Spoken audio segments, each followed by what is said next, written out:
শ্রীমদ্ ভাগবতম তৃতীয় স্কন্ধ প্রথম অধ্যায় বিদুরের প্রশ্ন। রেডি? শ্রী শুক উবাচ, একসঙ্গে ঠিক আছে।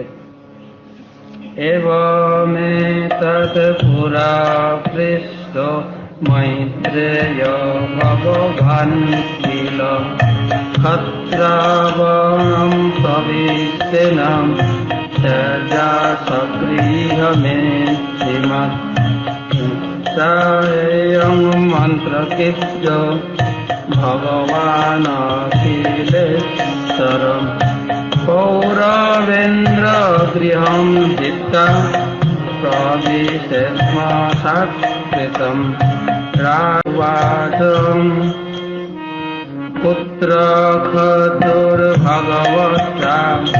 মৈত্রেয়ার্থ সঙ্গমম কদা বত সংবাদ এতদ বর্ণয়ন প্রভু নৈহাল্পর্থ তদয়স্ত বিদুরসামলক্ষ্মণ তস্মিन् বরিবসি প্রশ্ন সাধুবাদ প্রবিন্দতি সুত উবাচ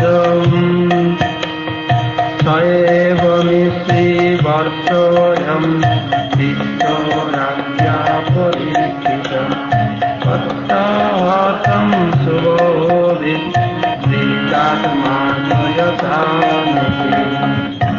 শ্রী শুক উবাচ, যদা তু রাজা অসুতান সাধুন প্রশ্নান্ন ধর্মেণ বিনষ্টবৃত্তি ধাতুর্বলিষ্ঠস্য সুতান্তে বন্ধুন তবেষ্টলাক্ষ্য ভবনে দদাহং যদা সভায়ং গুরুদেব দেব কেশরিমাচ্যং সুতকর্মকার্যং নবারয়ামাস নৃপস্তুষ্ণায় শাস্ত্রে সঘন্তা উৎকুঙ্কুমানি ধর্মেণ বিদস্য সাধো সত্যাবলম্ব্যস্য বनं গতস্য ন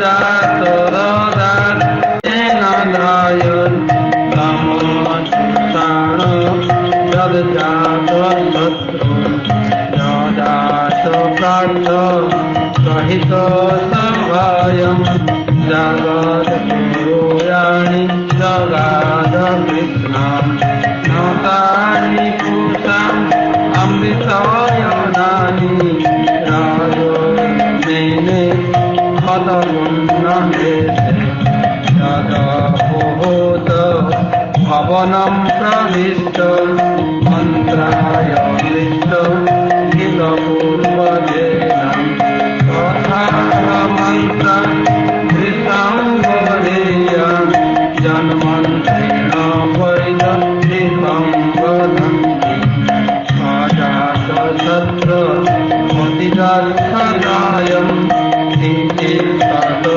দুর্লভং তবাগম সহানুযত্র বিপদরাহি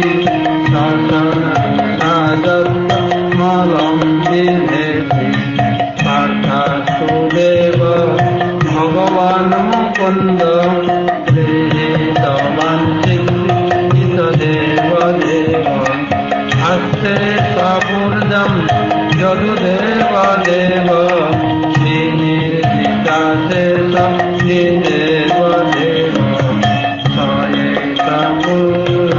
সদিদারাস্তে গৃহান্তরিষ্ঠ যমপত্যমন্ত্রম পুষ্পাসি কৃষ্ণ বিমুখ গণশ্রী তেজাশৈবম কুলকৌশলায় শিবান সত্য সুদৈনম প্রাণেভ্যলোক স্ফুরিতার্ভরেণম আশা কৃতা প্রিয় शील सत्या सकरुणा नुज सौबलेन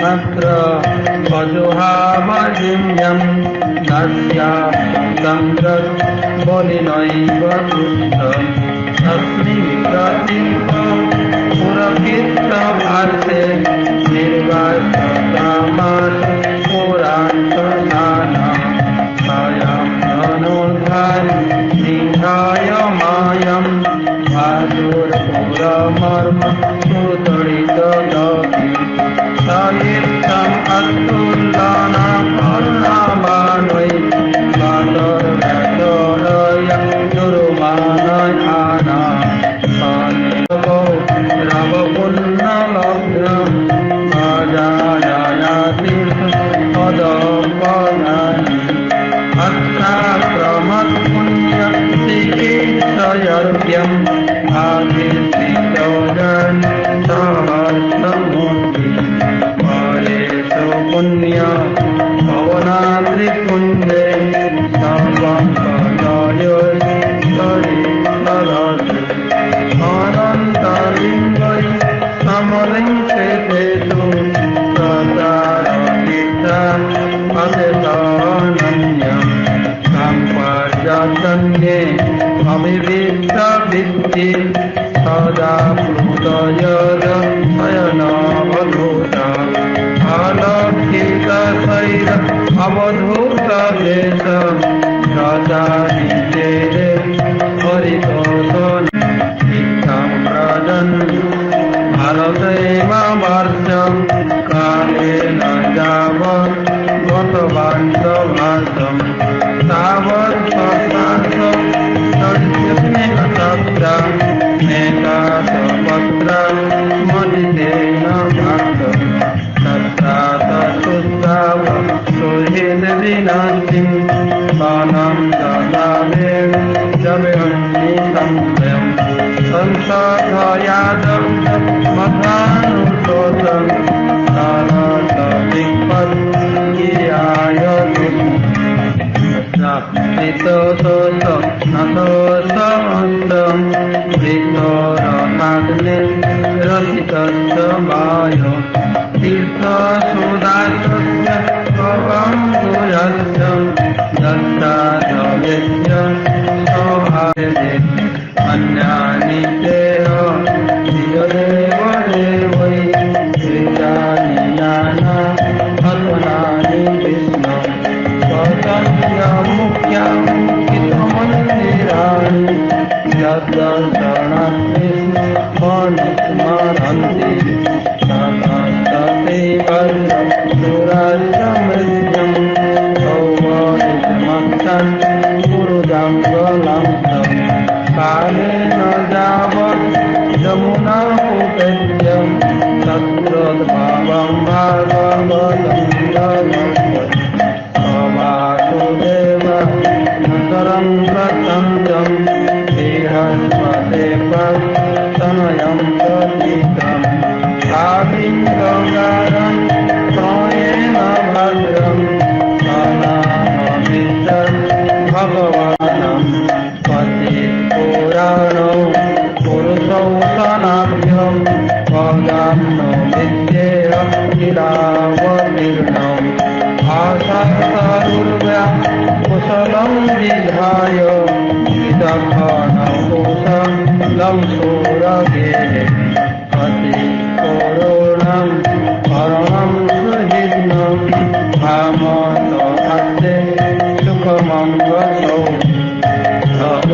दशीर्णं स्त्रीवत्तदाति परान् पदन्नं भरतर्पणिन्नं पतिर्वरोधानि पतिपजुधानं पद्यं हस्ते सुखमङ्गलीनं जम्रुक्मिणी भागवतयोभिलेभे आराध्यं स्मरतर्ये पतिसुखं तस्य विष्णुभज दशप्रकारान् मतिपस आस्ते यमाभिषस्मिञ्च ततपत्रमेकम् गीतासनासं परिहितदूरम् अस्ति हरे सौम सुतर्मभिक्तम् अस्ति शास्त्राणि रतिनं साधुसङ्गम् असूत तद्दम्ब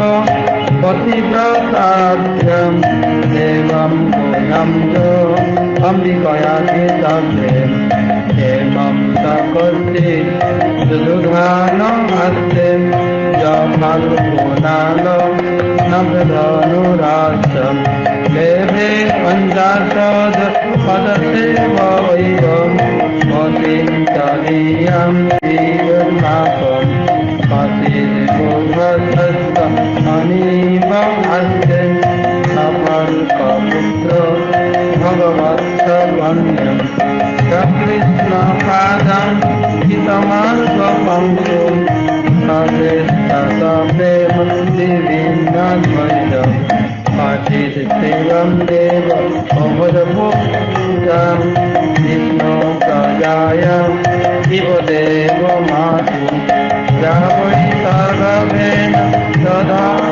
एवं त्रयीदशाजपितानमस्तम् अभिशिरस्ते भगवान् सुखं गो जं तत्सदङ्कं सुदोषनिरोधम् जमामनस्ति महि सप्तयोनि मनोमयं सस्तुयतत्यम् अभिशिरन्यं निगतः दैवं मनन्ननित्या समनो व्रताजिम् नैरिकसत्तत्कतादुदेशं कदादयसस्ति चरन्ति सौम्यम् अपि तदर्भ्यं विजयाच्युताभ्यं धर्मेण धर्म परिपाटिसेतुं दुर्योधनोन च पतदत्सवायं साम्राज्यलक्ष्य विजयानुभिष्टाम् किं वा कृताभेम अवगतमिषं धीमहि विदीर्घतमं दमन्तम् दक्षाङ्घ्रिपातं रणभूर्णसेहे मार्गं गदाय विचित्रम् अतिशोधा रथदूतपानं कन्वीवबोध अम्बसारिरास्ते अलक्षिते दशरपुरगोढं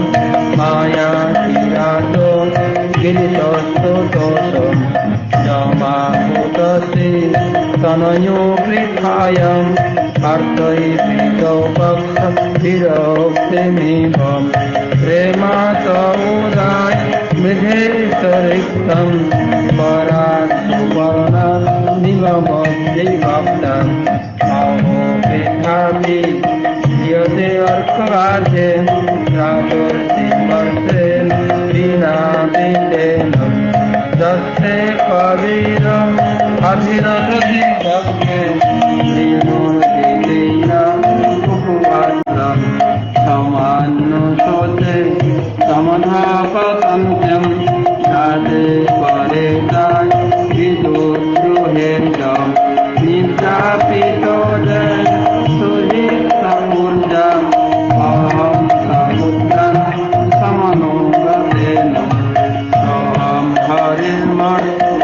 हरिर्मद्विडम्बनेन दृशोनिरं च हतो विधातु नन्योपलक्ष्य पदवीं प्रजातं जरामि पश्यन् नतविस्मयत्वम् निपालं श्रीमदत्तखानं महिमशाल अतन्तमोहनि पदार्थपन्नात् श्रीहितयेष अभ्युपैभताव भगवान् अजस्य जन्म पथनाशनाय कर्माणि कर्तुं ग्रहणाय पुंसां नन्यन्नथा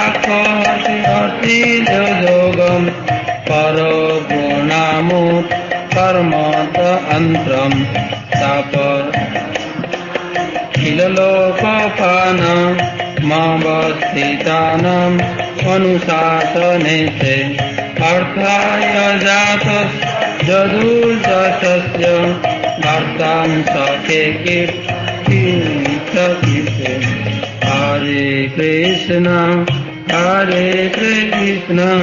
कृष्ण कृष्ण हरे हरे हरे राम राम राम हरे हरे हरे।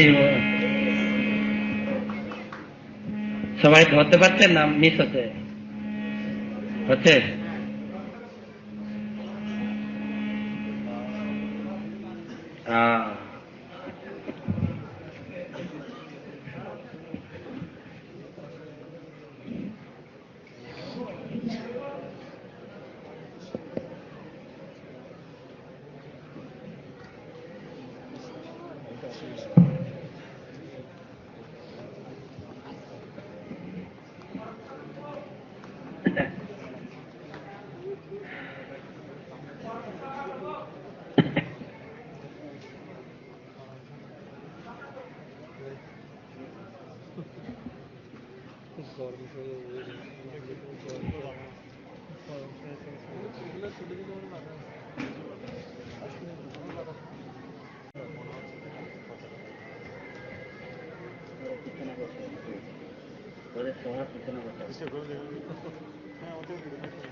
अमज्ञानतिमिरन्धस्य ज्ञानाञ्जनशलाकया चक्षुरुन्मीलितं येन तस्मै श्रीगुरवे नमः। श्रीचैतन्यमनोभीष्टं स्थापितं येन भूतले स्वयं रूपः कदा मह्यं ददाति सपदान्तिकं। वन्देऽहं श्रीगुरो श्रीयुतपदकमलं श्रीगुरुन् वैष्णवांश्च श्रीसाग्रजातं सगणरघुनाथान्वितं तं सजीवं साद्वैतं सावधूतं परिजनसहितं कृष्णचैतन्यदेवं श्रीराधाकृष्णपादं सहगणललिता श्रीविशाखान्वितांश्च। नमो विष्णुपादाय कृष्णप्रेष्ठाय भूतले श्रीमते भक्तिवेदान्त स्वामिनिति नामिने। नमस्ते सारस्वते देवे गौरवाणी प्रचारिणे निर्विशेषशून्यवादी पाश्चात्यदेशतारिणे। वंशाकल्पतरुभ्यश्च कृपा सिन्धुभ्य एव च पतितानां पावनेभ्यो वैष्णवेभ्यो नमो नमः। जय कृष्ण चैतन्य प्रभु नित्यानंद श्री अद्वैत गदाधर शिवासादि श्री गौर भक्तवृंद। हरे कृष्ण कृष्ण कृष्ण हरे हरे हरे राम राम राम हरे हरे। गंधराज श्रीमद् भागवतम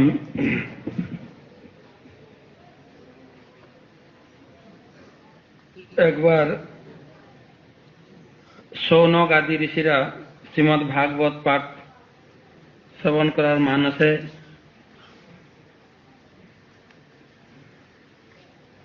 সুত গোস্বামীকে কিছু প্রশ্ন জিজ্ঞাসা করছিলেন যে বর্তমান কলিযুগের এই দুর্দশাগ্রস্ত অবস্থা থেকে কলিযুগের দুর্দশাগ্রস্ত অবস্থা থেকে জীবদের উদ্ধারের উপায় কি? তো সুত গোস্বামী এক কথায় উত্তর দিয়েছিলেন যে বেশ কম বেশ। সুত গোস্বামী এক কথায় উত্তর দিয়েছিলেন যে কলিযুগের এই দুর্দশাগ্রস্ত করাল সাপগ্রস্ত সাপে বিষ দাঁত বাঁকার জন্য সুখদেব গোস্বামী মুখ নিশ্চিত শ্রীমদ্ ভাগবত কথাই যথেষ্ট। শ্রীমদ্ ভাগবতমের বাণী কলিযুগের মানুষের দুর্দশাগ্রস্ত সর্পের বিষ থেকে মুক্ত করতেই যথেষ্ট। একবার পরীক্ষিত মহারাজের সভায় যখন সুখদেব গোস্বামী ভাগবত পাঠ করছিলেন, তখন দেবতারা এসেছিলেন অমৃত ভাণ্ড নিয়ে। অমৃত ভাণ্ড নিয়ে সুখদেব গোস্বামীকে বলছেন, হে সুখদেব, এই অমৃত ভাণ্ড আপনি পরীক্ষিত মহারাজকে পান করান, তাতে এই তক্ষক দর্শনের বিষ থেকে সে মুক্ত হয়ে যাবে। সুখদেব গোস্বামী বললেন, এই বিজাতীয় লোক এরা ভাগবতমকে অমৃতের সঙ্গে তুলনা করছে। তোমাদের ভাগবত কথা শ্রবণের যোগ্যতা হয়নি, তোমরা ভাগবতমকে অমৃতের সঙ্গে তুলনা করছো, এখান থেকে বেরিয়ে যাও। ভাগবতম পাঠ শ্রবণ দেবতাদেরও দুর্লভ। সেই জন্য বলছেন, শ্রীমৎ ভাগবতী বার্তা সুরানামপি দুর্লভম। এর কথা দেবতাদের পক্ষেও দুর্লভ হয়ে যায়, যে ভাগবতম কথা আমরা পাঠ শ্রবণ করবো এখানে। তো বলতে গিয়ে বলছেন, একবার সুত গোস্বামী বলছেন, একবার সেই নারদ মুনি তিনি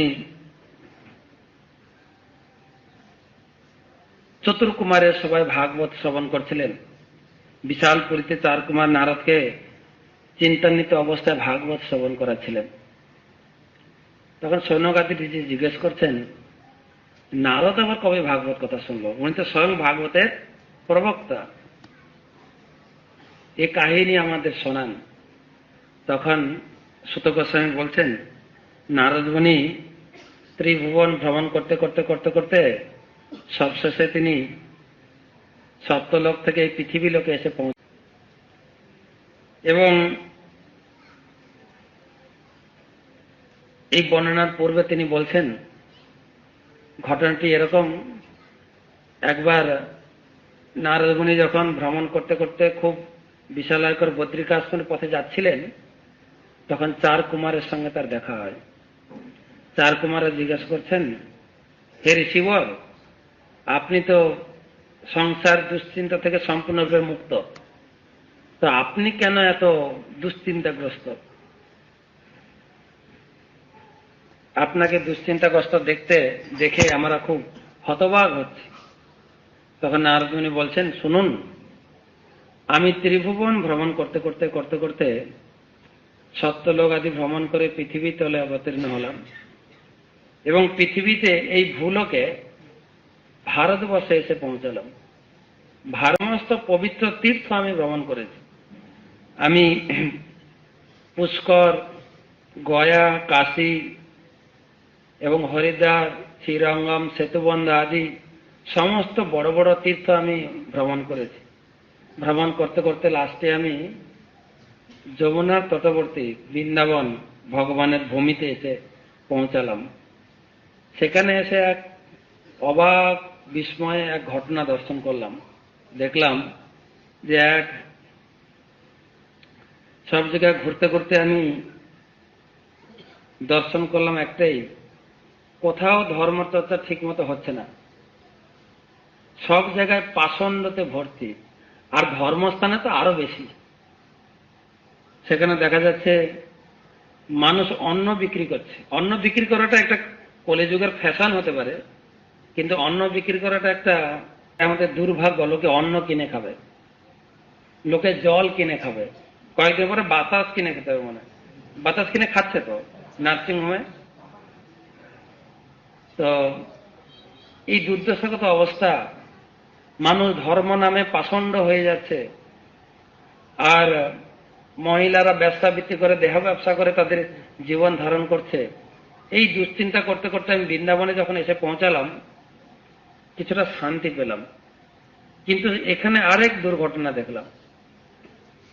এক মহিলা তার দুই পুত্র সহ অত্যন্ত রোদন করছে। দুই পুত্র বুড়ো হয়ে পড়ে আছে, এক সুন্দরী মহিলা অজোর ঝরে কান্না করছে। তো নারদ মুনি বলছেন, আমার দেখে খুব দুঃখ লাগলো। আমি কাছে গিয়ে বললাম, দেবী তুমি কেন এত দুঃখ পাচ্ছ? দুঃখের কারণ কি আমাকে বলো। তখন সে দেবী বলছেন, আমি হচ্ছে ভক্তি দেবী। নারদ মুনি শুনে তো অবাক, ভক্তি? ভক্তি মানে ভগবান যে তোমাদের সমস্ত ভক্তের হৃদয়ে নিবাস দিয়েছেন, তুমি সেই ভক্তি? বলছে হ্যাঁ। তোমার এই দুর্দশাগ্রস্ত অবস্থা? তখন ভক্তি দেবী বলছেন, আমার জন্ম হয়েছে কর্ণাটক প্রদেশে, দক্ষিণ ভারতে। আমি ওখানে জন্মগ্রহণ করে বিভিন্ন স্থান ভ্রমণ করতে করতে মহারাষ্ট্র, তারপরে গুজরাটে যখন আসি, আমি বৃদ্ধাবস্থা প্রাপ্ত হই। তার ওখান থেকে যখন বৃন্দাবনে এলাম, বৃন্দাবনে আমি আমার পূর্ণ যৌবন ফিরে পেলাম। তখন নারদ মুনি খুব উচ্চস্বরে হরি চিন্তা করে বললেন, বৃন্দাবনস্য সংযোজাত পুনঃস্তন্দন তরুণী নবা। এখনো ভগবান বৃন্দাবনে সাক্ষাৎ বিরাজ করছেন, যার সংস্পর্শে ভক্তিদেবী পুনরায় তরুণত্ব প্রাপ্ত হয়েছে। বৃন্দাবনস্য সংযোজাত পুনঃস্তং তরুণী নবা বৃন্দাবনস্য তেন ভক্তি নিম্নতি যত্র চ। বৃন্দাবনে এই ভক্তির প্রভা এখনো বিরাজমান। ওখান থেকে নারদ মুনি বললেন যে ধন্য বৃন্দাবন স্থান, ধন্য এই বৃন্দাবনে এখনো ভক্তি বিরাজমান। তুমি এখানে এসে সেই ভগবানের সংস্পর্শে তুমি পুনরায় এই যৌবনত্ব প্রাপ্ত হয়েছ। তো ভক্তিদেবী জিজ্ঞাসা করছেন, হে মুনিবর, এই দুজন হচ্ছে আমার পুত্র। পুত্ররা বুড়ো হয়ে গেছে আর মা হচ্ছেন যুবতী। সেই দুঃখে আমি রোদন করছি। আপনি বলুন, পরীক্ষিত মহারাজ এই কলিকে কেন স্থান দিলেন? সর্বত্র কলি গ্রাস করেছে, এই বৃন্দাবনে একটু ভক্তির প্রভাব রয়েছে। তো পরীক্ষিত মহারাজ সারগ্রাহী রাজা, তিনি সবকিছু অবগত হওয়া সত্ত্বেও এই কলির জয়েনিং লেটার কেন স্বীকার করলেন? তিনি যখন এসে আপিল করলেন, তিনি একদম সরাসরি কেন গ্রহণ করলেন? তখন নারদ মুনি বলছেন, হে দেবী, হে বরাননে, তুমি এরকম দুঃখ ভাবো না। কলিযুগে কলৌ দোষে নিধের আয়োজন অস্তি এক মহৎ গুণ, কলিযুগে দোষের সমুদ্র, কিন্তু এর মধ্যে একটা মহৎ গুণ রয়েছে। তিনি বলছেন, যত্র ফলম নাস্তি তপস্যান যোগেন সমাধিনা। এই কলিযুগে তপস্যা যোগের মাধ্যমে, সমাধির মাধ্যমে যা পাওয়া সম্ভব নয়, তৎফলম লভতে সাম্য কলৌ কেশব কীর্তনা, সেই ফল কেবলমাত্র হরি কীর্তনার মাধ্যমে পাওয়া যায়। হরে কৃষ্ণ কৃষ্ণ কৃষ্ণ হরে হরে, হরে রাম রাম রাম হরে হরে। তো এই কলিযুগ মহান। তো পরীক্ষিত মহারাজ এতটাই সার গর্ভ ছিলেন যে তিনি সেই জন্য কলিকে স্থান দিয়েছেন। কেবলমাত্র হরি কীর্তনের মাধ্যমে সমস্ত কিছুর ফল লাভ করতে পারবে। হে দেবী, তুমি চিন্তান্বিত হয়েও না। এখনো ভগবান কৃষ্ণ এই বৃন্দাবনে বিরাজ করছেন। যে ভগবান দ্রৌপদীকে রক্ষা করেছেন, রাজসভায় দ্রৌপদীর বস্ত্র থেকে রক্ষা করেছেন, যে ভগবান কুরুক্ষেত্র সমারঙ্গম, এই যে মহান যুদ্ধক্ষেত্র থেকে পাণ্ডবদের রক্ষা করেছেন, যে ভগবান বৃন্দাবনে গোপীদেরকে সঙ্গদান করে আনন্দ প্রদান করেছেন, সে ভগবান এখনো বিরাজমান। তুমি ভরসা করো, ভগবানের স্মরণ করো, আর তার মাধ্যমে তুমি পুনরায় ভগবানের সঙ্গ লাভ করতে পারবে। কলিনা সদৃশ কোপি যুগ নাস্তি বরাননে। হে বরাননে, হে দেবী, কলিযুগের মতো যুগ আর নেই। কলিনা সদৃশ কোপি, কলিযুগের মতো যুগ হতেই পারে না। কেন? যুগ নাস্তি বরাননে তসমিন স্তং তাপয়ে আমি গেহে গেহে জনে জনে। আমি প্রতিজ্ঞা করছি কলিযুগে, এই কলিযুগে প্রতিটি ঘরে ঘরে ঘরে ঘরে তোমাকে প্রতিষ্ঠা করব। আর যদি না করতে পারি, তিনি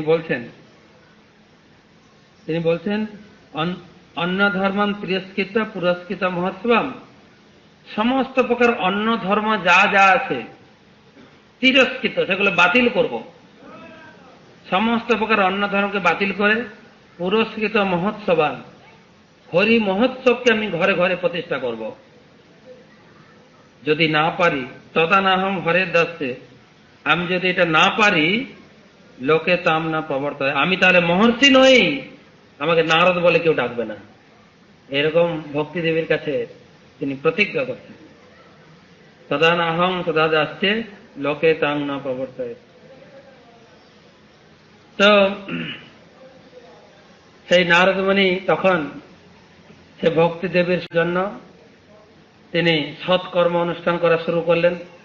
বেদ পাঠ করেছেন। তিনি তার যত প্রকারের জানা ছিল, বেদ পাঠ, গীতা পাঠ, দান ধর্ম, বেদ ধর্ম সমস্ত প্রকার করা সত্ত্বেও ভক্তি দেবীর দুই পুত্র জ্ঞান বৈরাগ্যের কিছুই হল না। তখন দৈববাণী হচ্ছে, হে নারদ, হে ঋষিবর, সৎকর্ম করো, সৎকর্ম। সৎকর্ম আমি তো সবকিছুই করেছি, আমি দান ধ্যান আছে, গীতা পাঠ, বেদ পাঠ, পুরাণ পাঠ সব করেছি, তাতেও কিছু হলো না। বলে সৎকর্ম করো। বলে সৎকর্মের সন্ধান কোথায় পাবো? বলো বড় বড় মুনি ঋষির সন্ধান করো, মুনি ঋষিরা তোমাকে পথ দেখাবে। সেই মুনি ঋষিদের খোঁজ করতে করতে ঘুরতে ঘুরতে ঘুরতে ঘুরতে আমি এখানে এসে হাজির হয়ে গেছি। এখানে মানে কোথায় কোথায় দেখা হয়েছিল? আশ্রমের পথে চতুর্কুমারের সঙ্গে। চতুর্কুমারকে বলছেন না যে তুমি এত দুশ্চিন্তাগ্রস্ত কেন? তো আপনাদের সামনে এসেছি, আপনারা দয়া করে আমাকে কিছু দিক নির্দেশনা দিন। ভক্তি দেবীর আরোগ্য কিসে লাভ হবে, জ্ঞান বৈরাগ্য কি করে তার পুনরায় জীবন ফিরে পাবে? তখন চতুর্কুমার বলছেন, তুমি সব করেছ, দান ধ্যান তপস্যা বেদ পাঠ যজ্ঞ সবকিছু করেছ, যেটা করার কথা সেটাই করো নাই। কি? বলে ভাগবত পাঠ। বলে ভাগবত পাঠ, বেদ পড়েছি, ভাগবত পাঠ বাকি থেকে গেল। বেদ পুরাণ পড়া সত্ত্বেও ভাগবত পাঠ কি করে বাদ থাকলো? তখন চতুর্কুমার বলছেন, হে দেবর্ষি, দুধের মধ্যে ঘি থাকে, মাখন থাকে, কিন্তু দুধ খেলে ঘি পাওয়া যায় না। পাওয়া যায় কি? দুধকে নির্দিষ্ট প্রক্রিয়ায় মন্থন করার পরে তার থেকে ঘি উৎপন্ন হয়, আর ঘি থেকে ধীরে ধীরে নবনীত উৎপন্ন করা যায়। সুতরাং ইদং ভাগবতম নাম পুরাণং ব্রহ্ম সংহিতম ভক্তি জ্ঞান বিরাগাম স্থাপয়ানি প্রকাশিতম। এই কলিযুগে সৎকর্ম বলতে ভাগবতম শ্রবণ, ভাগবতম পাঠ। ভাগবতমের ভিতরে ভগবান নিজেকে প্রকাশ করেছেন, ভাগবতম রূপে নিজেকে তিনি প্রকাশিত করেছেন। ইদং ভাগবতম নামম পুরাণম ব্রহ্ম সংহিতম নিগম কল্পতরু গলিতং ফলম সুখমুখদামৃতম দ্রব সংযুতম। সমস্ত নিগম শাস্ত্রের পরিপক্ক ফল হচ্ছে শ্রীমৎ ভাগবতম। যেরকম তিনি বলছেন, যথা দুগ্ধে স্থিতম সাধপতে পৃথক ভূত তৎগম্যম দেবানাম রসবর্ধনম। দুধ যেরকম নির্দিষ্ট প্রক্রিয়া অবলম্বন করার পরে ঘৃত উৎপন্ন হয়, যে ঘৃত দেবানাম রসবর্ধনম, দেবতাদের রস বর্ধন করে। দেবতাদের রস বর্ধন করে মানে দেবতারা একটা জিনিস খান।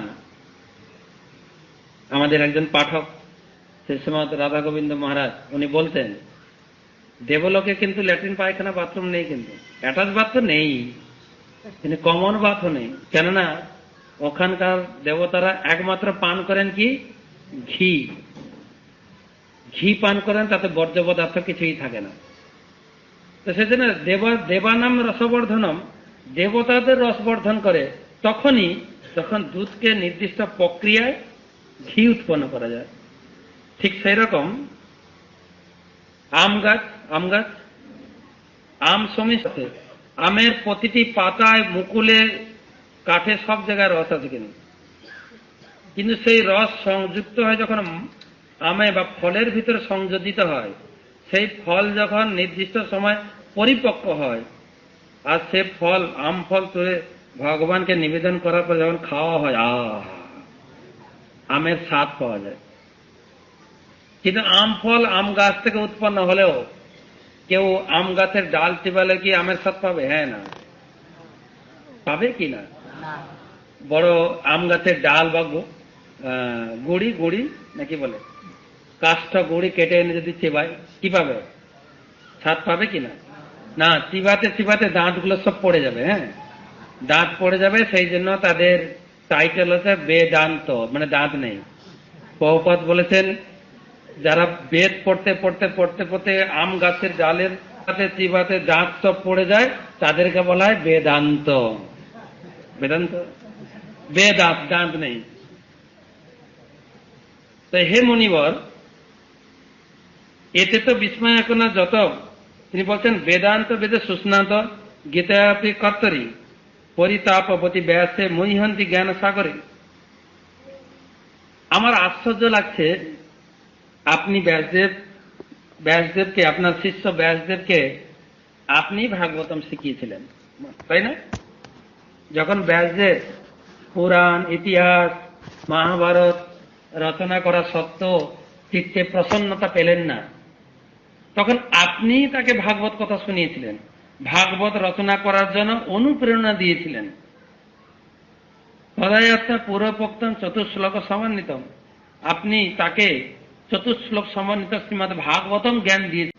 তদীয় শ্রবণার সদ্য নির্বোধ বেদরায়ণ, আর যে ভাগবতম কথা শ্রবণ করে রচনা করে যে ব্যাসদেব, তিনিও শোক মুক্ত হয়েছিলেন। এতে বিস্ময় কেন? যত প্রশ্ন করো ভবান। আর আপনি আমাকে এই প্রশ্ন করছেন কেন? আপনি তার শোক মুক্ত করলেন ব্যাসদেবের, আর আপনি এখন শোক সাগরে নিমজ্জিত। আপনাকে আবার বুঝাতে হচ্ছে উল্টো, ভাগবত কথা শুনুন। এই জন্য একটা বিস্ময় লাগছে আমাদের। হে নারদ, শ্রীমদ ভাগবতম শ্রব শোক দুঃখ বিনাশনম, একমাত্র শ্রীমদ ভাগবতম শ্রবণ করুন। ভাগবতম শ্রবণ করান, যে ভাগবতম হচ্ছে সমস্ত প্রকার দুঃখ শোক থেকে নিবারণ করতে পারে। নারদমুনি তখন বলছেন, তাহলে ভালোই হলো, হে মুনিবর, আপনি ভাগবতম শ্রবণ করান, আপনারা শ্রবণ করান, আর আমি হচ্ছি শ্রোতা। এরকম সুযোগ ভাগবতম কথা শুনতে বলছেন, আর পাওয়া গেছে সেই রকম লোককে। তো তখন বলছেন, কোথায় ভাগবত পাঠ হবে? দয়া করে আপনারা একটু নিচে নেমে আসুন। মানে বদ্রিক আশ্রম থেকে নিচে নামতে হবে, মানে হরিদ্বারে আনন্দ ঘাট তীর্থে, সেখানে সপ্তঋষি ঘাট আছে, ওইখানে বসে চতুর্কুমার ভাগবতম কথা বলতে শুরু করলেন। আর নারদ মুনি ভাগবতম শ্রবণ, শ্রোতা হয়ে ভাগবতম শুনছেন। আর সেই ভাগবতম ক্লাসে শোনা যায় সমস্ত লোক থেকে লোক এসেছে, ভূলোক, ভুবলোক, শতলোক, জনলোক, তপলোক, সমস্ত জায়গা থেকে দেবর্ষি, মহর্ষি, ব্রহ্মর্ষি, রাজর্ষি সবাই এসেছিলেন ভাগবত পাঠ শুনতে। আর যারা অহংকার বশত আসেনি, অহংকার থাকে না অনেক লোকের, আমাকে তো ডিপার্টমেন্ট থেকে ফোন করেনি, আমি কেন ভাগবত কথা শুনতে যাব, বলে না নাকি? হ্যাঁ, সব ডিপার্টমেন্টের লোক তাদের নিজের নিজের লোককে ডেকে, আমাদের ডিপার্টমেন্ট থেকে আমাকে ফোন করে, আমি যাচ্ছি না। তো সেই সমস্ত লোককে ভৃগুমণি গেছে ডাকতে। ভৃগুমণি ঘর ঘর গেছেন, গুরু সত্তা নারায়ণ ভৃগু সম্বন্ধ চান্ত। ভৃগুমণি গিয়ে বলছেন, আরে ভাগবত পাঠ হচ্ছে, পাঠককে চতুর্কুমার, শ্রোতাকে নারদমণি। বিশাল ব্যাপার, একটা শ্রোতা বক্তার একটা কি বলে পজিশন। বিখ্যাত ব্যক্তিদের দ্বারা এখানে পাঠ এবং শ্রবণ হচ্ছে। আর এখানে বিয়ে বাড়ি হচ্ছে থুড়ি, যে বিয়ে বাড়িতে নেমন্তন্ন না করলে যাব না। আর এই ভাগবত পাঠ তো না নেমন্তন্ন করলেই যেতে হবে। এটা তো তোমার নিজের লাভ। ভাগবতম রস পান করার জন্য তুমি দৌড়ে দৌড়ে যাবে। প্রতি লোককে গিয়ে ধরে ধরে ধরে ধরে ভৃগুমণি নিয়ে আসছেন। সবাইকে। বিশাল সভার মধ্যে ভাগবত পাঠ হচ্ছে, সেই জন্য বলছেন সদা সেব্য শ্রীমদ ভাগবতী কথা যস্যাং শ্রবণ মাত্রেণ হরিচিত্তেন সমাশ্রয়ে। হে জনগণ, সদা সেব্য সব সময় অহরহ শ্রীমদ ভাগবত পাঠ শ্রবণ করুন, অহরহ শ্রবণ করুন। কেন? এই ভাগবত পাঠ শ্রবণ করার মাত্রেণ যস্যাং শ্রবণ মাত্রেণ হরি চিত্তম সমাশ্রয়। শ্রবণ মাত্রেণ হরি চিত্ততে আবদ্ধ হয়ে যান। ভাগবতের শুরুতেও ব্যাসদেব লিখেছেন না, সদ্য হৃদি অবরুদ্ধতে অত্র কৃতিভি শুশ্রূষভি তৎক্ষণাৎ। আমাদের পূজ্যপাদ মহারাজ শ্রী শ্রীমৎ ভক্তি পুরুষোত্তম স্বামী মহারাজ উনি বলতেন, শ্রবণ করা তো দূরের কথা, কেউ যদি ইচ্ছা পোষণ করে ওখানে ভাগবত পাঠ হচ্ছে কৃষ্ণ মন্দিরে, আমি শুনতে যাব, কোনো কারণে কোনো বাধা বিঘ্নতে আটকে গেছে, ওই যে শ্রবণ ইচ্ছা মাত্রেণ তার হৃদয়ে ভগবান প্রকাশিত হয়ে যান। সেই জন্য বলছেন সদা সেব্য শ্রীমদ ভাগবতী কথা যস্যাং শ্রবণ মাত্রেণ হরিচিত্তং সমাশ্রয়ে। তিনি বলছেন এই সংসারে মানুষ ততদিন জন্ম মৃত্যুর চক্রে ভ্রমণ করে যতদিন ভাগবত কথা না শুনে। তিনি বলছেন তাবৎ সংসার চক্রেস্মিন ভ্রমত অজ্ঞান পুমান। তাবৎ সংসারে চক্রস্মিন ভ্রমত অজ্ঞানত পুমান। তাবৎ ততদিন পর্যন্ত এই সংসার চক্রে জীব ভ্রমণ করতে পারে। কতক্ষণ পর্যন্ত? যাবৎ কর্ণা নাস্তি সুখশাস্ত্রবান। যতক্ষণ না সুখশাস্ত্র মানে সুখদেব গোস্বামী প্রবর্তিত এই ভাগবত কথা যতদিন না কর্ণে প্রবেশ করছে ততদিন এই সংসারের চক্রে ভ্রমণ করতে হবে। তাই তিনি বলছেন কিং শ্রুতই বহুবি শাস্ত্রে পুরাণ এসব ভ্রমা বই। এ অনেক পুরাণ বেদ এসব পড়ার কি দরকার আছে?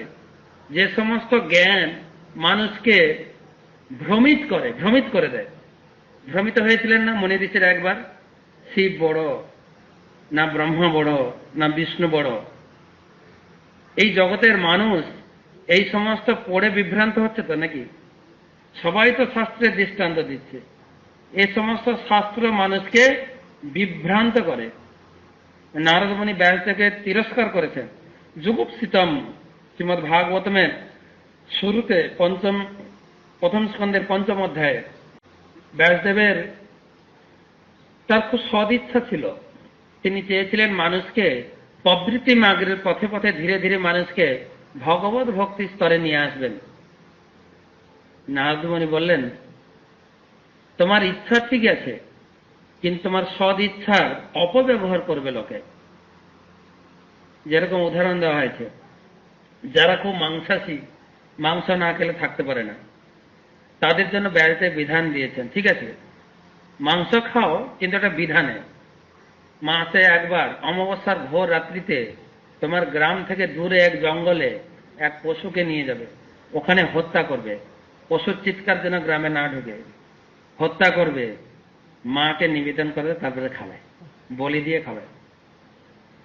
তো সাধারণ লোক চিন্তা করছে মাসে একবারের জন্য অপেক্ষা করবো কেন, ডেলি বলি দিয়ে মাকে ভোগ লাগানো যায়, খেতে পারবো না।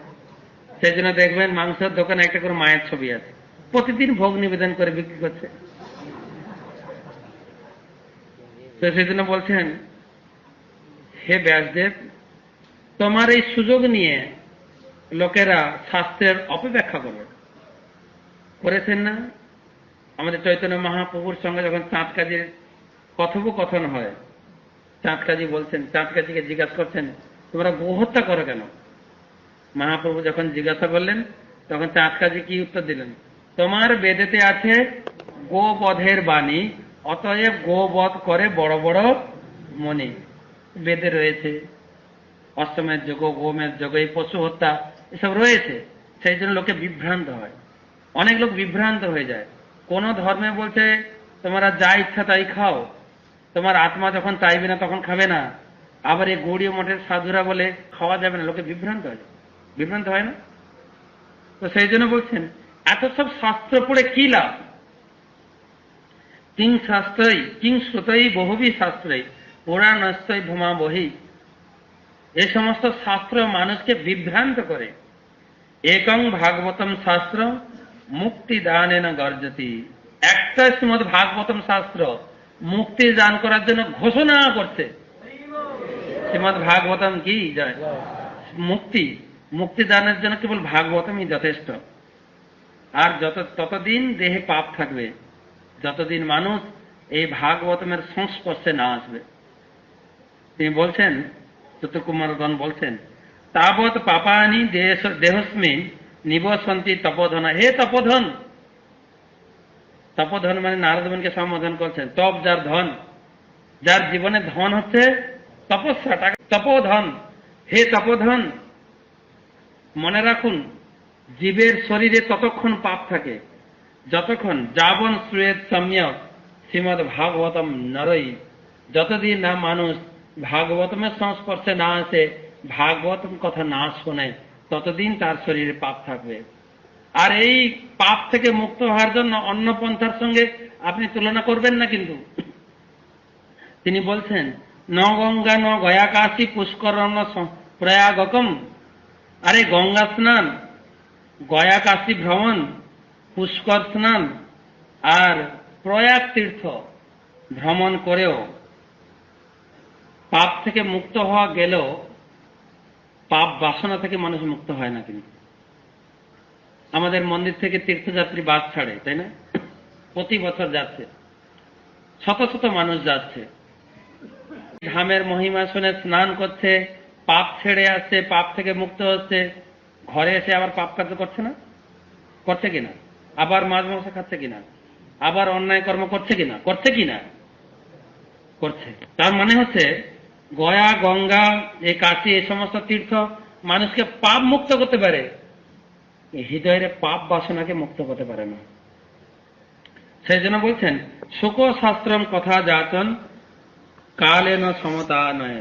কিন্তু এই শ্রীমদ ভাগবতম সুকশাস্ত্র, ভাগবতম বলা হচ্ছে সুকশাস্ত্র, মানে সুখদেব গোস্বামীর শ্রীমুখ থেকে উচ্চারিত এই শ্রীমদ ভাগবতম মানুষকে পাপ বীজ থেকে, পাপ বাসনা থেকে মুক্ত করতে পারে।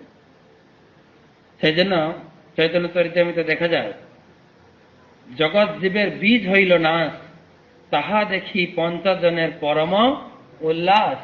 এই হরিনাম করে পাঠ করে মানুষের পাপ বাসনা, পাপ বীজ নষ্ট হয়ে যাচ্ছে, সেই দেখে পঞ্চতত্ত্বের মহা উল্লাস, মহা আনন্দ। তার আনন্দে নিত্য কীর্তন করে এই ঘরে ঘরে তিনি বল কৃষ্ণ, ভজ কৃষ্ণ, পর কৃষ্ণ শিক্ষা ঘরে ঘরে প্রচার করেছিলেন। কৃষ্ণ নাম জপ করো, কৃষ্ণের পূজা করো, আর কৃষ্ণ শাস্ত্র গীতা ভাগবতম অধ্যয়ন করো। তো সেই জন্য বলছেন, এই ব্যাসদেব গীতা লিখতে গিয়েও বলছেন, জীবনের পাপ মুক্ত হতে গেলে এই গীতা ভাগবতমই যথেষ্ট। গীতা রচনা করতে গিয়ে কালকে আমি বলেছিলাম, ৪র্থ অধ্যায় ৩৬ নম্বর শ্লোকে বলছেন, হে জীব সকল, হে অর্জুন, তুমি ঘোষণা করো মানুষের এই শাস্ত্র কথা, গীতা ভাগবতমের জ্ঞান মানুষের জীবের চিত্তকে পাপ বাসনা করে। অপিচেদসি পাপেভ্য সর্বেভ্য পাপকৃত্যম সর্বম জ্ঞানম প্রবেলম্ব বৃজিনম সন্তিরিষ্যসি। হে অর্জুন, এই জ্ঞানরূপী অস্ত্র দিয়ে পাপ বাসনাকে তুমি ছেদন করো। তাই সেজন্য বলছেন, যৎ ফলম নাস্তি ন যোগেন ন সমাধিনা অনায়াসেন তৎসর্বম সপ্তাহ শ্রবণম লাভে। সুতরাং এই ভাগবত পাঠের ফলের সঙ্গে কার সঙ্গে তুলনা করা যাবে না? যৎ ফলম নাস্তি ন যোগেন ন সমাধিনা। যোগ, তপস্যা, সমাধি কারো সঙ্গে ভাগবত পাঠ শ্রবণের তুলনা করা যাবে না। আর কেউ যদি 7 দিন শ্রবণ করে, আর তার কি বলার আছে? তার সম্বন্ধে আমি কি বলবো? তাই ভাগবত পাঠ শ্রবণ করো। তখন সৌনকাদি মুনিরা জিজ্ঞাসা করছেন, আচ্ছা হে গুরুদেব সুত গোস্বামী, এই ভাগবতের ভিতরে এত শক্তি কোথা থেকে এলো? প্রশ্ন জাগে না? এই ভাগবতের ভিতরে এত শক্তি কোথা থেকে এলো? তখন বলছেন, যে ভগবান যখন এই ধরাধাম ছেড়ে চলে যান, এই প্রসঙ্গ আমাদের আসবে দ্বিতীয় অধ্যায়ে। ধরাধাম ছেড়ে চলে যান, তখন উদ্ধবের সঙ্গে লাস্ট দেখা। উদ্ধব খুব বিরহ কাতর অবস্থায় ভগবানের বিবাহে বিমর্ষ হয়েছিলেন। শেষ ভাগবতম কথা উদ্ধবকে দান করেন। উদ্ধবকে বলেন, হে উদ্ধব, তুমি আমার পরম সখা, তুমি যেরকম আমাকে দেখছ, আমার সাক্ষাতে তুমি যেরকম আনন্দ সুখ অনুভব করো, আমি এই ভাগবত শাস্ত্রের ভিতরে নিজেকে অবগাহন করালাম, নিজেকে মিশিয়ে দিলাম ভাগবত শাস্ত্রে। তুমি যখন ভাগবত শ্লোকের সংস্পর্শে আসবে, তুমি যেরকম আমাকে সাক্ষাৎ দর্শন করছো, সেই রকম তুমি দর্শন পাবে। ভাগবতমের সাক্ষাৎ, ভাগবতের প্রতি শ্লোকের মধ্যে তুমি আমাকে সাক্ষাৎ দর্শন করতে পারবে। ভগবান নিজেই নিজেকে সম্পূর্ণরূপে ভাগবত সাগরে নিমজ্জিত করেছেন। সেই জন্য এই ভাগবতের মাহাত্ম্য প্রচুর। তাই এই ভাগবতম শ্রবণ করুন। এই ভাগবতমের মাহাত্ম্য শেষ হয়েছে, ভাগবত পাঠ শুরু হয়নি, কিন্তু যেই মাহাত্ম্য চলছে, মাহাত্ম্য শেষের দিকে ভক্তি দেবী এসে হাজির ওখানে। ভক্তি দেবী কোথায় ছিলেন? বৃন্দাবনে। এসেছেন হরিদ্বারে, ভাগবত কথায় হাজির। এসে পাঠককে হাত জোড় করে বলছেন, কুমারজি, আমার স্থানটা কোথায়? পূর্ব দিকে, পশ্চিম দিকে, উত্তর দিকে, সামনে পিছনে, কোথায়? সবাই ভক্তি দেবী আনন্দিত। ভক্তি দেবী এসে গেছেন। আর নারদ মুনি তো এই ওষুধটা দরকার ছিল, ভক্তি দেবীকে জাগাতে হবে।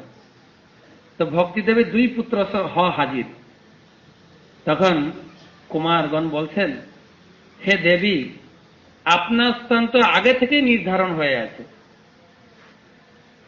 আপনার স্থান ভগবান আগে থেকেই আপনাকে নির্ধারণ করে দিয়েছেন। কোথায়?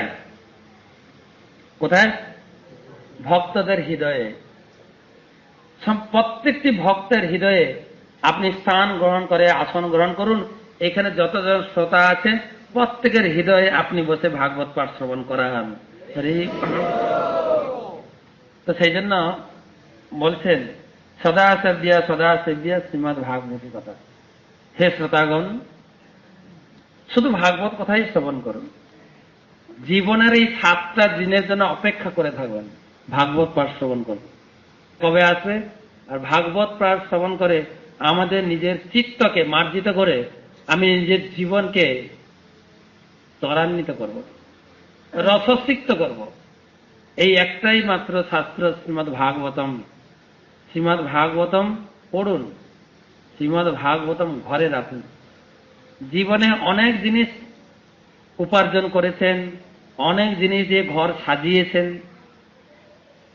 অনেক কিছু রেখেছেন, অনেক টাকা ব্যয় করেছেন, ঋণ করে হলো একটা গ্রন্থ শ্রীমদ ভাগবতম সেট পুরোটাই ঘরে রেখে দিয়ে যাবেন।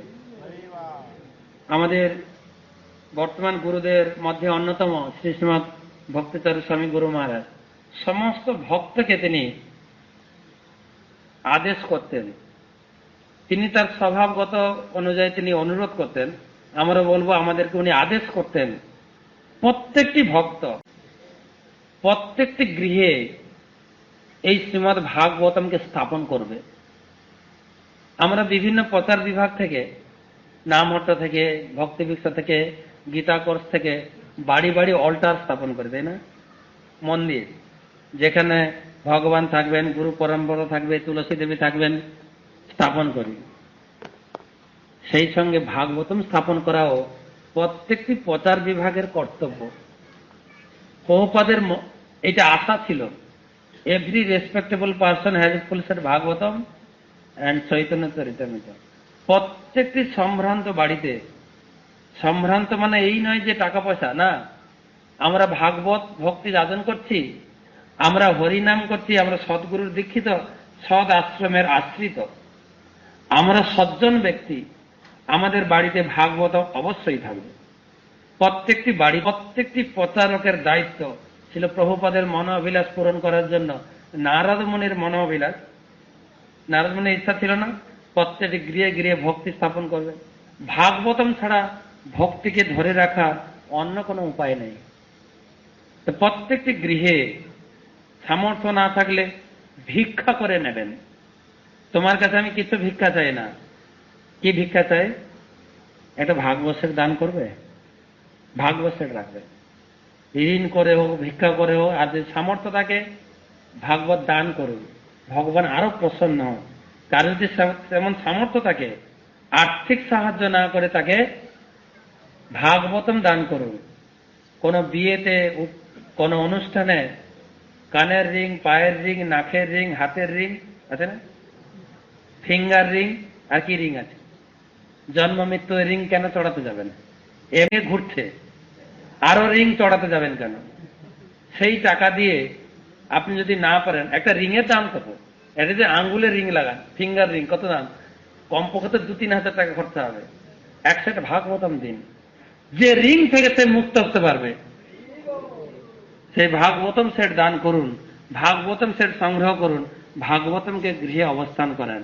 ভাগবতম তিনি বলতেন, গুরুমাজ বলতেন, সে সময় ভক্তিদার স্বামী গুরুমাজ বলতেন, তোমাদের কর্তব্য হচ্ছে, প্রত্যেকটি প্রচারকের কর্তব্য হচ্ছে গৃহে গৃহে ছিল প্রভুপাদের সরলীকৃত এই ভাগবতম পৌঁছে দেওয়া। হয়তো সে এখন পড়বে না, এখন তার রস বুঝতে পারবে না, কিন্তু শ্রীমৎ ভাগবতম তার গৃহে অবস্থান করার সাথে সাথে কোন এক জেনারেশন, তস্য তস্য তস্য কোন এক পুত্র ভাগবতম পড়ে এতে অংশগ্রহণ করে তোমাদের পরিশ্রমের ঋণ শোধ করবে।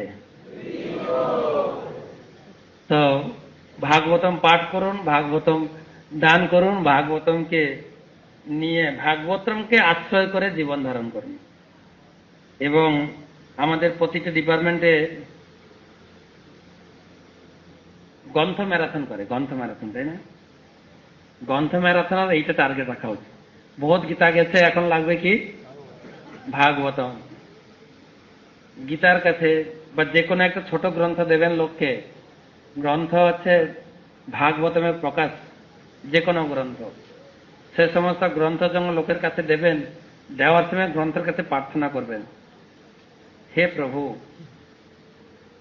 আমার সামর্থ্য অনুযায়ী এই লোকটাকে এইটাকে দিতে পেরেছি, এটা ছোট গ্রন্থ হোক, গীতা হোক, আপনি দয়া করে ওর বাড়িটা খালি করবেন, হ্যাঁ, যেন পরের ম্যারাথনে ওনার বাড়িতে ভাগবতমটাকে স্থান দিতে পারি। তো ভগবান ইচ্ছা করলে পারেন কিনা? বৈষ্ণবের আবেদনে কৃষ্ণ দয়াময়, অবশ্যই হবে। প্রার্থনা করবেন আমরা যেন আমাদের এই ব্রত প্রতিটা লোককে ভাগবতম দেব, শুধু দেব তাই না, ডেকে ডেকে এনে ভাগবতম শোনাবো। হরি বল। তো এই হচ্ছে শ্রীমদ ভাগবতমের কিঞ্চিত আমি ভূমিকা দিলাম, যেটা কালকে বলার কথা ছিল।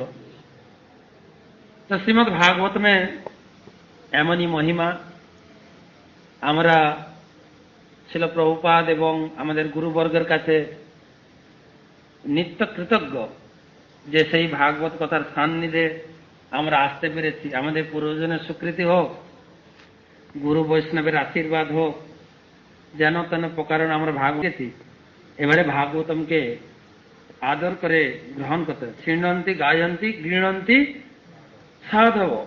ভাগবতম কথা শ্রবণ করতে হবে, ভাগবতম শ্রবণ করে গ্রহণ করতে হবে, যা শ্রবণ করছি আমার চিত্তে ধারণ করতে হবে, তাহলে আমরা লাভবান হব। আমরা গতকালকে আলোচনা করেছিলাম বিদুরের প্রশ্ন ভূমিকা নিয়ে। সুখদেব গোস্বামী তিনি বর্ণনা করছেন, বিদুরের গৃহের পরিস্থিতি তিনি বর্ণনা করেছেন যে এই গৃহে ভগবানের খেলাভূমি ছিল, তাই না? ভগবানের যেখানে অবস্থান, সমস্ত প্রকার ঐশ্বর্য সেখানে অবস্থান করত। তো সেই গৃহ বিদুর ত্যাগ করেছিলেন। আমাদের এর থেকে শিক্ষণীয় বিষয় আছে, বিদুর গৃহকেও ত্যাগ করেছিলেন। এমনকি শাস্ত্রে আরো প্রমাণ পাওয়া যায় যে ভগবান কপিল দেব আবির্ভূত হয়েছিলেন কার গৃহে? কর্দম মুনির গৃহে। ভগবান কপিল দেব তার ঘরে তার পুত্র রূপে আবির্ভূত হয়েছেন।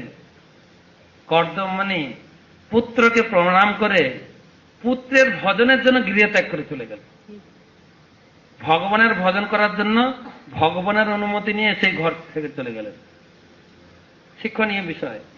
মানে ভগবানকে পাওয়ার জন্য যে তপস্যা বা সন্ন্যাস আশ্রম খুবই গ্রহণযোগ্য। আমরা তো মোটামুটি দীক্ষার আগে মোটামুটি মন্দিরে একটু আসা যাওয়া থাকে। দীক্ষা হয়ে গিয়ে ঘরে যদি একটু অল্টার বসানো হয় আর তো আমরা মন্দিরে আসতে চাই না। ঘরে আমার ভগবান এসে গেছে, আর মন্দিরে গিয়ে কি করব, তাই না? মোটামুটি মাতাজি আপনাকে মন্দিরে দেখা যায় না, আর বলেন না ঘরের ভগবান সেবা করতে করতে সময় চলে যায়, আর পারি না। শাস্ত্রের শিক্ষা ঘরের ভগবানের সেবা করা মন্দিরের সেবা চর্চার মানে অনেক অন্তর রয়েছে, অনেক অন্তর। ঘরে ভগবানকে সেবা করি আমার মতো করে সেবা করি। আমার মতো করে মানে ভগবান দুই প্রকার সাধনা দিয়েছেন। পত্রং পুষ্পং ফলং তেয়ং জমে ভক্ত প্রতিষ্ঠতি। হে অর্জুন, পত্র ফল জল দিয়ে তৈরি খাবার আমাকে নিবেদন করবে, আর সেটা তুমি গ্রহণ করবে। তার থেকে একটু নিকৃষ্টতর ভক্তি হচ্ছে যত করছি যত স্নাসি যত জোসি দদাসি, তুমি যা খাও আমাকে দিয়ে খাবে। স্বামী বলছেন, ও গো বুঝেছ, আজকে খুব বৃষ্টি হচ্ছে, ঠান্ডার দিন, রাত্রে কিন্তু ভাত বানিও না। কি করব গো? একটু চাউমিন নাহলে রুটি হলে ভালোই হয়। তো চাউমিন হয়েছে কার জন্য? ভগবানের জন্য। কার জন্য? কর্তার জন্য হয়েছে, ভগবানকে দিয়ে খাও। মোটামুটি ঘরের ভগবান, ওনার কিছু করার নেই। যখন ঘুম থেকে উঠবেন, ঘুম থেকে উঠাবে তখন উঠবে, যখন যা খেতে দেবে দেবে। কোথায় ঘর বাড়ি বন্ধ করে দিয়ে চলে গেল, কোথায় আত্মীয় বাড়ি, চুপ করে বোঝা গেল খাবার দাবার আর জুটছে না। আবার কেউ কেউ করেন কি, বাক্স বন্দি করে হাতে নিয়ে ঘুরতে শুরু করে, যেখানে যাবো ঘুরতে নিয়ে, বাক্স থেকে বেরোনো যাবে না। ভগবান একদম নির্ভরশীল গৃহস্থের উপরে, কিচ্ছু করার নেই। কেউ বা করে কি, আজকে 1 মাস আমি তীর্থ ভ্রমণ করতে যাবো, 1 মাসের জন্য কিছু ড্রাই ফ্রুট কৌটাতে ভরে কোটা দিয়ে 1 মাসের খাবার কিনতে।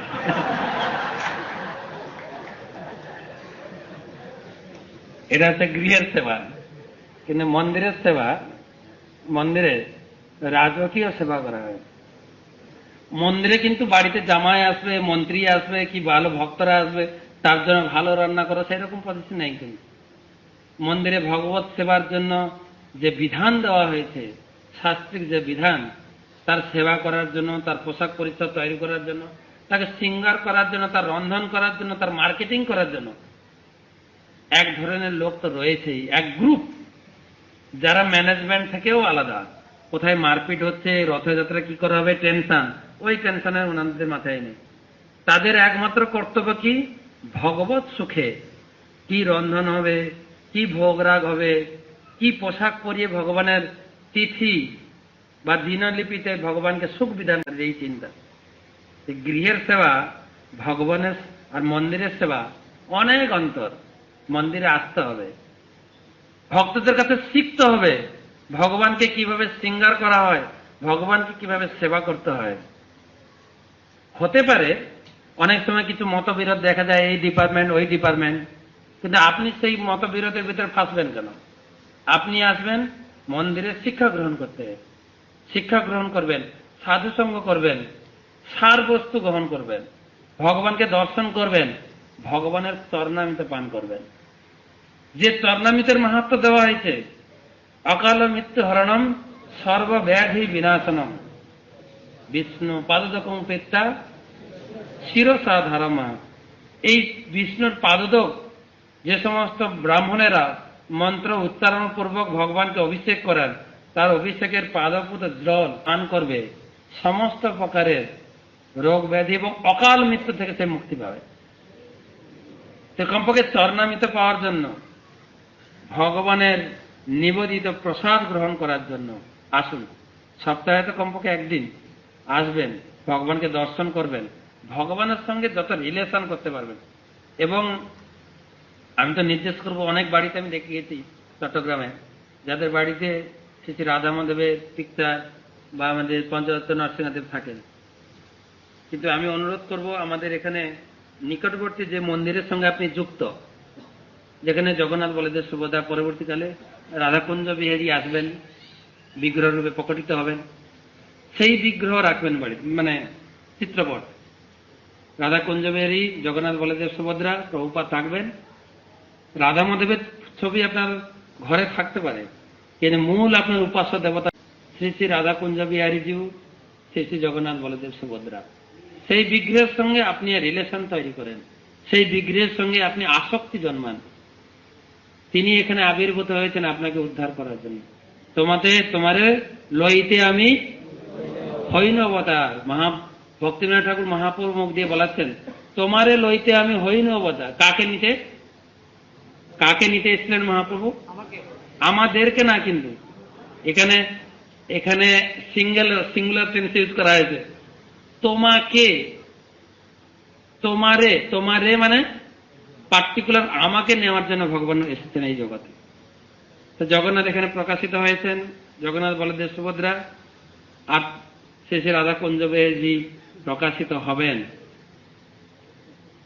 শীঘ্রই 16 সালে। তো সেই বিগ্রহের প্রতি আপনি অ্যাটাচমেন্ট। যাই হোক, এই গৃহ ত্যাগ করে চলে গেলেন।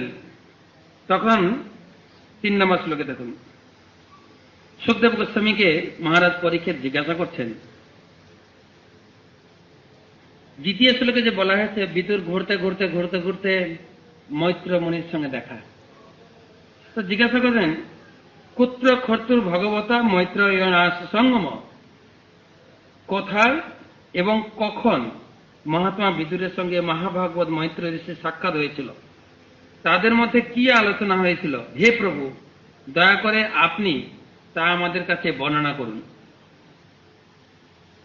তো কথা হচ্ছে, কেউ বলতে পারে বিদুর গৃহত্যাগ করেছিলেন, পরবর্তী প্রসঙ্গে আসবে, ঘরের ঝগড়াঝাটির জন্য গৃহত্যাগ করেছিলেন, তাই না?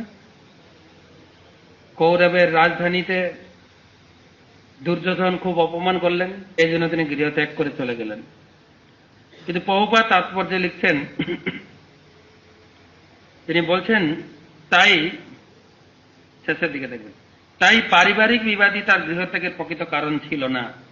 পক্ষান্তরে বিদুর মৈত্রের সঙ্গে সাক্ষাৎ করে দিব্যজ্ঞানে আলোচনা করার সুযোগ গ্রহণ করেছিলেন। বিদুরের মতো একজন মহাত্মার কাছে কোন রকম বৈষয়িক অশান্তি ছিল অত্যন্ত নগণ্য।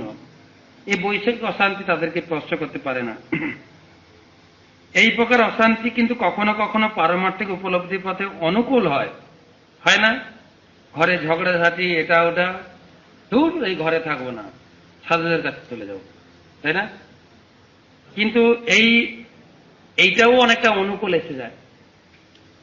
একবার আমাদের এক ভক্ত তিনি বলছেন, তিনি যখন নামহট্ট প্রচার করছিলেন, এক জায়গায় থেকে তিনি নামহট্ট প্রচার করছেন, ছেলে প্রতিদিন আসতো, সারাদিন কাটাতো।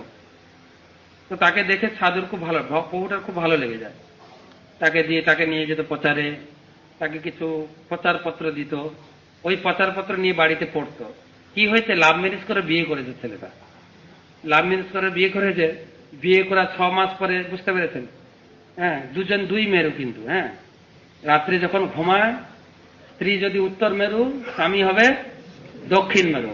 পিঠে পিঠে স্পর্শ, মানে ওদিকে এদিকে, কারো সঙ্গে কারো কথা নেই, কোনো দেখা সাক্ষাৎ নেই। তো এরকম করে অনেকদিন পরে এই সাধুদের সংস্পর্শে কিছু কিছু প্রচারপত্র নিয়ে যায়, নিয়ে পড়ে। আর একদিন কয়েকটা প্রচারপত্র ছেড়ে দিয়ে এসছে। ওইগুলো দেখে মেয়েটা মাথা ঘুরে গেছে, কি হবে এখন তাহলে? এই সমস্ত পড়ছে, আবার ঘর বাড়ি ছেড়ে পালিয়ে যাবে না তো?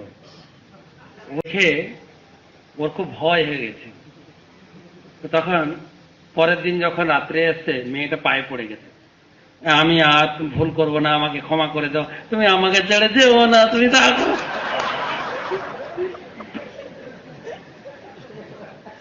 আর ছেলেটা বুঝতে পারছে না এইরকম পরিবর্তন হলো কি করে। আসলে মেয়েটা টাইট দিতে চেয়েছিল, একটু করে না যে মেয়েরা বিয়ের আগে অনেক কিছু আশা করে, বিয়ের পরে দাবি করে, দাবি দাবি মরে যাওয়ার পরে সম্মান করে। তো ও চাইছিল দাবি করে অনেক টাইট দিতে, এটা করতে হবে। ছেলের পক্ষে অতটা করা সম্ভব নয়। তো ও দেখতে বেশি টাইট দিলে এবারে ঘর ছেড়ে আমার স্বামী ঘর থেকে পালিয়ে যাবে। তো পায়ে পড়ে গেছে, পায়ে পড়ে তখন এর আবার মিটার বেড়ে গেছে স্বামী। ঠিক তো? এরপরে আমি যা বলবো শুনবে তো? হ্যাঁ আমি শুনবো, যা বলবে শুনবো। বলছে ঠিক আছে। ও তখন পরের দিন সাধুর কাছে এসেছে, তখন বলছেন, তখন তার জীবনের সমস্ত ঘটনা বলেছে। তো বলছেন, সাধু বাবা আপনার সংস্পর্শে এসে আমটার ওষুধ কিন্তু কাজে লেগেছে। সাধু বাবা তো কিছুই জানে না। তখন বলছে একটা কাজ করো, ওকে নিয়ে আসো। তো পরের দিন স্ত্রীকে নিয়ে এসেছে, নিয়ে এসে বলছেন এই তো সবে সূচনা, এই ওষুধটা, এই যে প্রচার পত্রটা, এটা হচ্ছে মানে এতে প্রাথমিক রোগটা তোমার সেরেছে, ঠিক আছে, কিন্তু একে রোগ নির্মূল করতে গেলে মালাটাকে জপ করতে হবে তোমার। এই মালাটা যদি তুমি নিয়মিত জপ করো, দেখবে তোমার দুজনের একটা সুখময় সংসার তুমি করতে পারবে, খুব আনন্দে থাকতে পারবে। হয়তো তোমাদের এত অর্থ নেই, তাহলেও তোমরা শান্তি। যাই হোক, মোটামুটি কিছু কিছু ঘরের বিবাদগুলো পরবর্তীকালে জীবনের মোড় ঘুরিয়ে দেয়, কেন ঘুরায় না? তো বিদুরের সংস্থা ছিল প্রভুপাদ তাই বলছেন যে এই প্রকারের বিবাদ, গৃহস্থ বিবাদ, সাধুরা তার সুযোগ গ্রহণ করে। তাই বিদুর মৈত্রের সঙ্গে সাক্ষাৎ করার এই পারিবারিক অশান্তির সুযোগ গ্রহণ করেছিলেন। তিনি ঘর ছেড়ে ত্যাগ করে তিনি মৈত্রের কাছে গেছিলেন। তো পরীক্ষিত মহারাজ প্রশ্ন করলেন, কখন কোথায় তোমার দেখা হলো? এখন পরীক্ষিত মহারাজ আগে যে সমস্ত প্রশ্ন করেছে সেগুলোর উত্তর তো হয়নি, কথা শুরু করেছেন আবার প্রশ্ন। মানে পরীক্ষিত মহারাজ শোনার জন্য এত আকুল, এত আকুল, প্রশ্নের পর প্রশ্ন আসছে, একটার পর একটা প্রশ্ন চাপিয়ে যাচ্ছেন। তো তিনি বলছেন মহাত্মা বিদুর ছিলেন ভগবানের একজন মহান শুদ্ধ ভক্ত, এবং তাই ভগবত কৃপামূর্তি ঋষি মৈত্রের কাছে তার প্রশ্নগুলি ছিল অত্যন্ত তাৎপর্যপূর্ণ, সর্বত্র স্তরের এবং বিজ্ঞজন কর্তৃক অনুমোদিত। তো যেখানে বিদুর এবং মৈত্র হচ্ছেন ভগবানের প্রেমময়ী ভক্ত, আর বিদুরও সেই রকম পর্যায়ের ব্যক্তি, তাদের দুজনের আলোচনা নিশ্চয়ই অত্যন্ত মহান হবে। আর সেই সমস্ত কথা আপনি দয়া করে বলুন, বলতে থাকুন, আপনি বলুন। তো তখন কথা কোথায় হচ্ছে, কথা কোথায় পাঠ হচ্ছে? সৌনক আদি ঋষির কাছে সুত গোস্বামী পাঠ করছে। সুত গোস্বামী তখন বলছেন, সুত গোস্বামী বললেন, সর্ব মিশ্রী বর্ষয়ম পৃষ্ঠ রাজ্ঞা পরীক্ষিতা। সুখদেব গোস্বামী ছিলেন অত্যন্ত অভিজ্ঞ এবং পরীক্ষিত মহারাজের প্রতি অত্যন্ত প্রসন্ন হয়েছিলেন। রাজা কর্তৃক এইভাবে জিজ্ঞাসিত হয়ে তিনি তাকে বলেছিলেন, অনুগ্রহ করে মনোযোগ সহকারে সেই বিষয়ে শ্রবণ করুন। শ্রোতার এই পাঠ শোনার এতটা আগ্রহ দেখে সুখদেব গোস্বামী খুব প্রসন্ন হয়েছিল। আরেকটা প্রসন্ন হয়েছিলেন যে বিদুর মৈত্রের প্রসঙ্গ যে আলোচনা, সেটা কোনো ব্যবসায়ী বা কোনো প্রকার বৈষয়িক আলোচনা নেই, কিন্তু সেটা যে শুনতে চাইছিলেন, সেই জন্য তিনি বলছেন যে সুবহমিত্রিতাত্মা ছিলেন। এবং এইরকম প্রশ্নের অনেক প্রশংসা ভাগবতে পাওয়া যায়। প্রথমে পরীক্ষিত মহারাজের প্রশ্নের প্রশংসা করেছিলেন, বরিয়া নেশতে প্রশ্ন কিত লোকহিতং নিপ আত্মসংবিত পংস। এই বরিয়া নেশ, হে পরীক্ষিত মহারাজ, আপনার প্রশ্ন অত্যন্ত প্রশংসনীয়। কেন না, সেটা হচ্ছে কৃষ্ণ সংপ্রশ্ন, কৃষ্ণ সম্বন্ধীয় প্রশ্ন। আর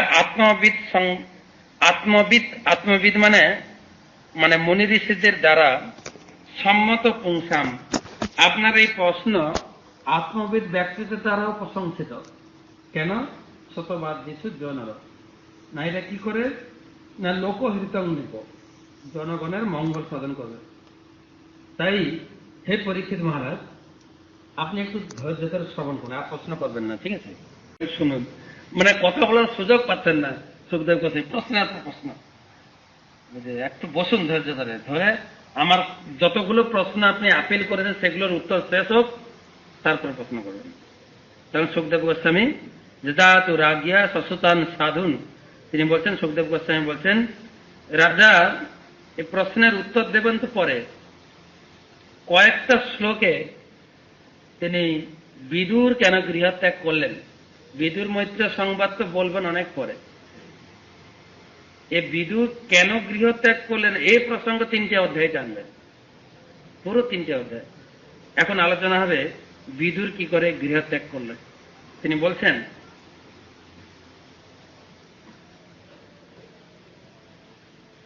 রাজা ধৃতরাষ্ট্র তার অসৎ পুত্রদের পাপ বাসনা চরিতার্থ করার প্রচেষ্টার দ্বারা প্রভাবিত হয়ে অন্ধ হয়ে পড়েছিলেন, এবং তার ফলে সে তার পিতৃহীন ভ্রাতুষ্পুত্র পাণ্ডবদের যতুগৃহে প্রবেশ করিয়ে দগ্ধ করতে উদ্যত হয়েছিলেন।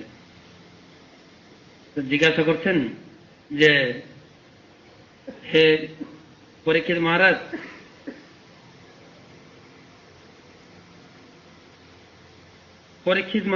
বিদুর কেন গৃহত্যাগ করতে চাইছিলেন? তার কারণ হচ্ছে, বিদুর ছিলেন ধৃতরাষ্ট্রের মন্ত্রী, এবং ধৃতরাষ্ট্র তার অন্ধ পুত্রে, তিনি ছিলেন অন্ধ, এবং তার পুত্রদের বাসনা চরিতার্থ করার জন্য যত প্রকারের অন্যায় করেছিলেন। তার ভিতরে প্রথম অন্যায় হচ্ছে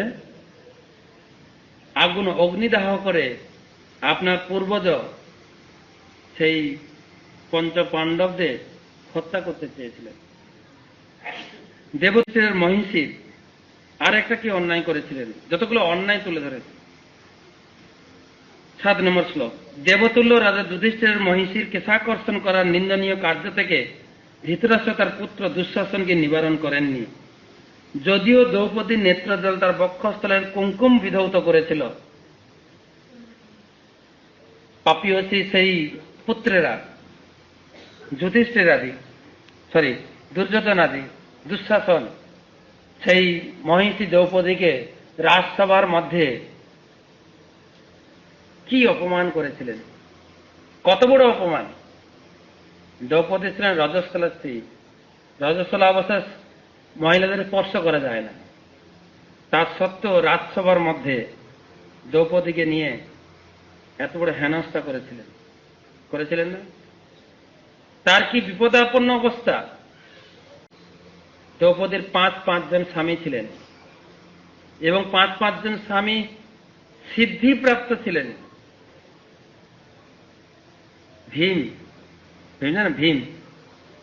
ভীমের যে পরে আছে, এর আগে যে নিঃশ্বাস নেয় না, ওই নিঃশ্বাস প্রশ্বাসের হাওয়াতে সমস্ত বিশ্বকে উড়িয়ে দিতে পারে, এত বড় সিদ্ধি ছিল তার। অর্জুনকে যুদ্ধক্ষেত্রে যুদ্ধ করতে হয় না, কিন্তু অর্জুন তার ধনুকে যা লাগিয়ে শুধু টঙ্কার দিতেন, আর ওই টঙ্কারে সব ছিটকে মারা যেত। ভীম যখন গদা ঘুরাতেন যুদ্ধক্ষেত্রে, যখন গদা যুদ্ধ করতেন না, গদা ঘোরাতে যুদ্ধক্ষেত্র থেকে কত লোক যে উপরে গেছে, সব লোক এখন নেমে আসেনি, এখন এত বড় শক্তিশালী ছিল। যুধিষ্ঠির মহারাজ, তিনি ছিলেন বাকসিদ্ধ। কেন বাকসিদ্ধ? তিনি কখনো মিথ্যা কথা বলেননি, তিনি বাকসিদ্ধ। তিনি তার মুখ থেকে কিছু উচ্চারণ হওয়া মানে সঙ্গে সঙ্গে কার্যকরী। যদি বলে দুঃশাসন মারা যাবে, বাকসিদ্ধ পুরুষ ছিলেন। কিন্তু এত সমস্ত থাকা সত্ত্বেও কেউ দ্রৌপদীকে সাহায্যের হাত বাড়ায়নি। তিনি অসহায় অবস্থায় সবাইকে হাত জোড় করে প্রার্থনা করেছেন। এমন নয় যে নিজে কোনো চেষ্টা করেনি, করেছেন, হাউ হাউ করে কান্না করেছেন। এমন নয় যে আমি এই কুলবধূ এখানকার, আমার অপমান মানে রাজ্যের অপমান, আমার কি যায় আসে না। তিনি রীতির মতো নিজের চেষ্টাও করেছেন ভগবানের কৃপায় করিতে হলো। আমার আরেকজন বন্ধু আছেন, গোবিন্দ। দ্রৌপদী হচ্ছেন গোবিন্দের সখা, সেই জন্য কৃষ্ণ সখা বলা হয় দ্রৌপদীকে অনেক সময়। তো তিনি হে গোবিন্দ বলে চিৎকার, আর গোবিন্দ তাকে রক্ষা করেছিলেন।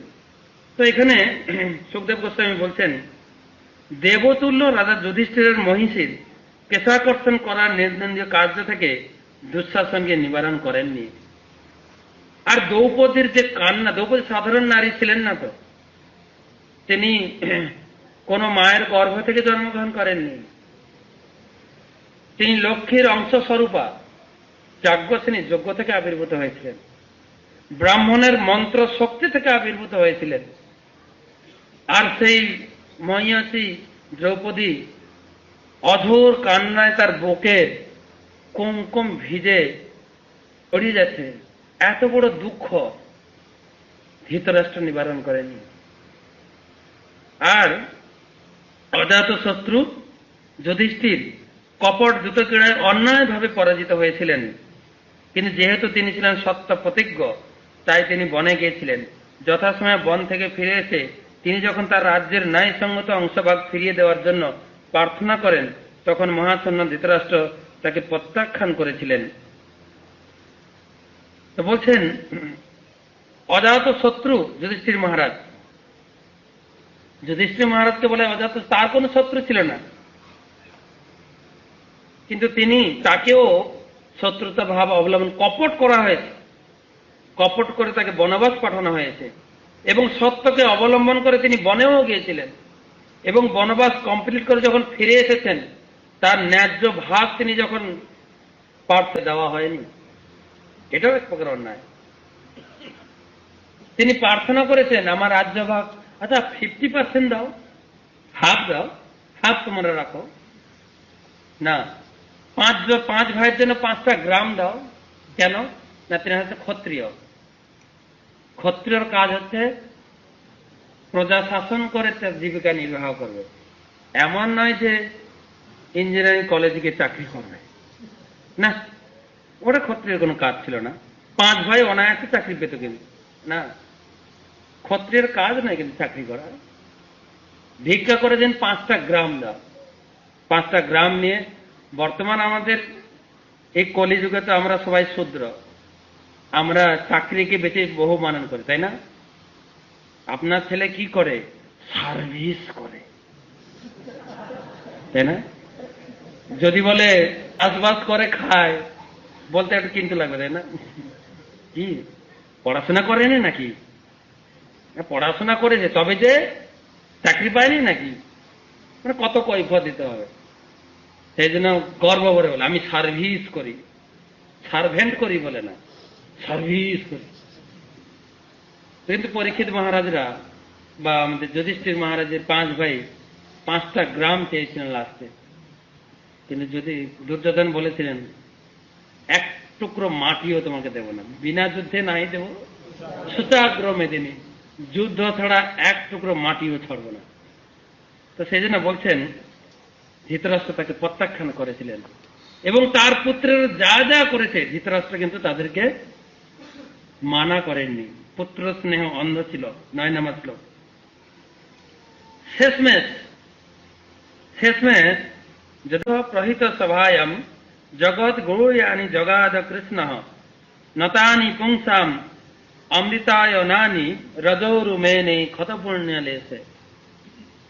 অর্জুন কর্তৃক জগৎগুরু শ্রীকৃষ্ণ যখন কৌরব সভায় প্রেরিত হয়েছিলেন, এবং যদিও তার বাণী কেউ কেউ বিশুদ্ধ অমৃতের মতো শ্রবণ করেছিলেন, কিন্তু পুণ্যক্ষয় হওয়াতে অন্যেরা তা শ্রবণ করতে পারেনি। রাজা শ্রীকৃষ্ণ বাক্যের বহু মানন করেননি। লাস্টে অনেক প্রকারের চেষ্টা করা হয়েছিল যে 2 পক্ষ, কৌরব এবং পাণ্ডব পক্ষ যেন মিলেমিশে থাকে। শেষমেশ ভগবান কৃষ্ণ গিয়েছিলেন, কারণ পাণ্ডবরা চেষ্টা করেছে, হয়নি, ভগবান গেছিলেন। ভগবানকে এখানে সুখদেব গোস্বামী বলছেন জগনী জগাদ কৃষ্ণ, ভগবান হচ্ছেন জগৎগুরু। জগৎগুরু ভগবানের টাইটেল, এখন তো সবাই জগৎগুরু লাগাচ্ছে, তাই না? মোটামুটি গুরুদেবের সামনে যদি একটু জগৎগুরু লাগানো যায়, মোটামুটি আমার গুরুদেব অনেক বড়।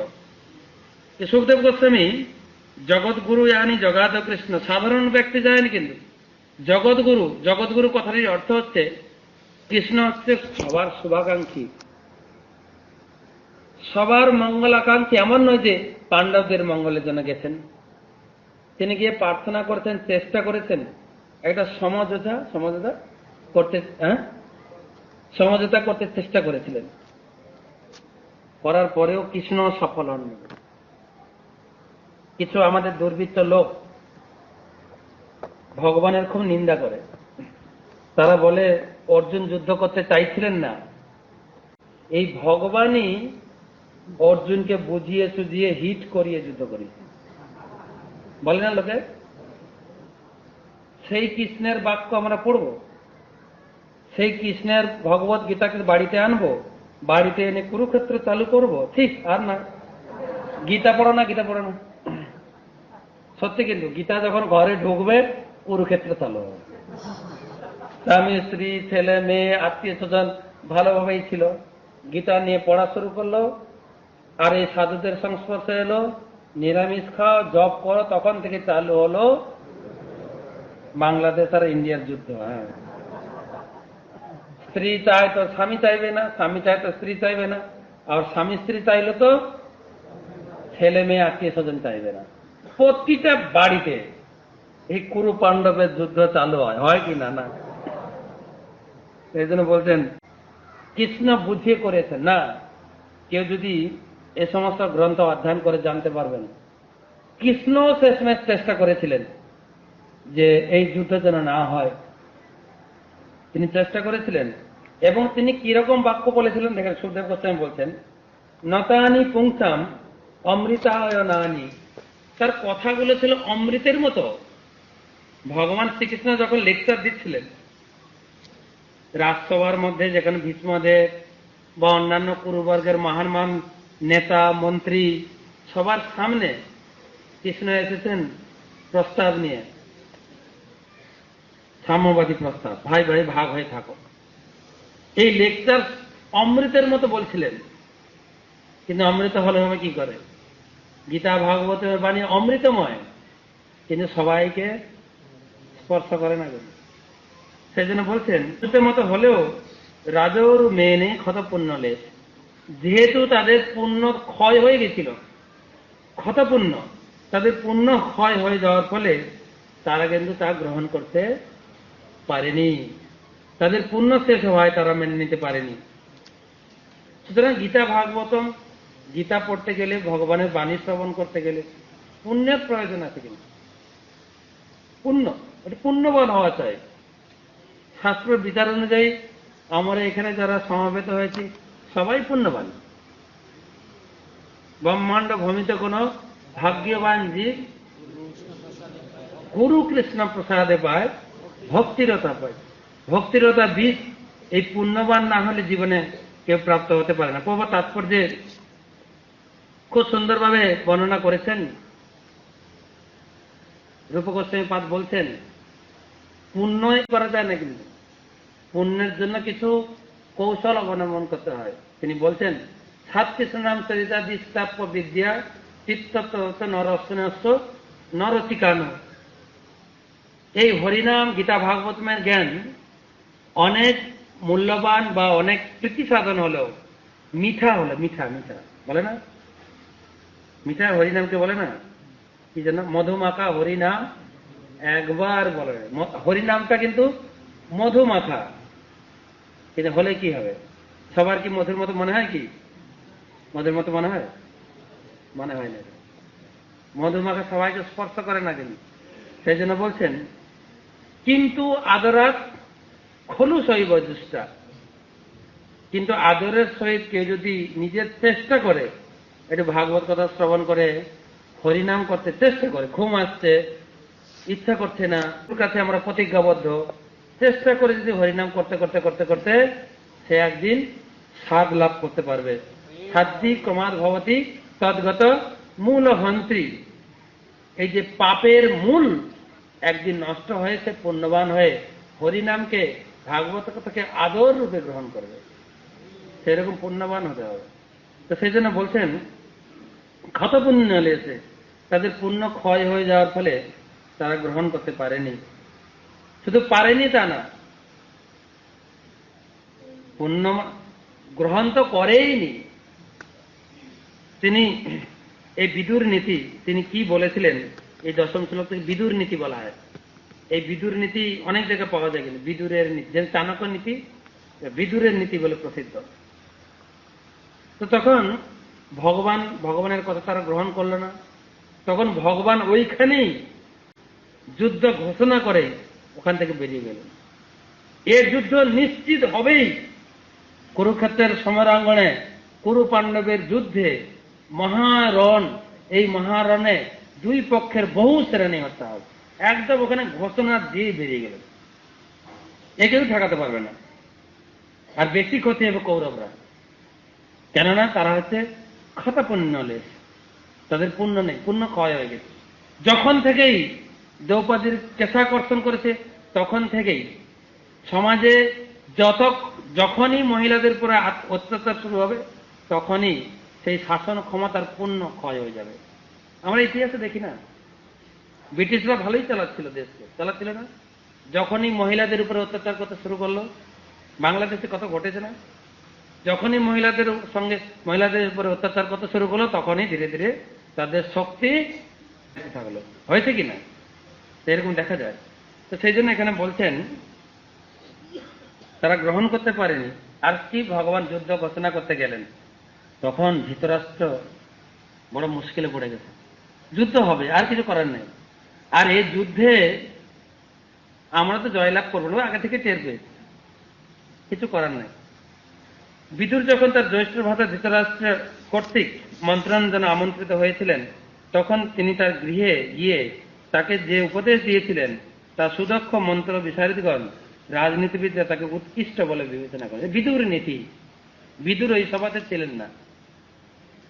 বিদুরকে তখন ধৃতরাষ্ট্র বলে পাঠিয়েছে, মন্ত্রী বিদুর, ছোট ভাই এবার আমাদের কি হবে? ভগবান কৃষ্ণ তিনি যুদ্ধ ঘোষণা করতে এখান থেকে গেছেন, কি হবে আমাদের? ওর মোটামুটি খুব ভয় লেগেছে।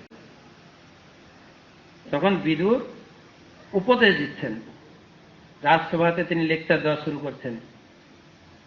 তিনি বলছেন,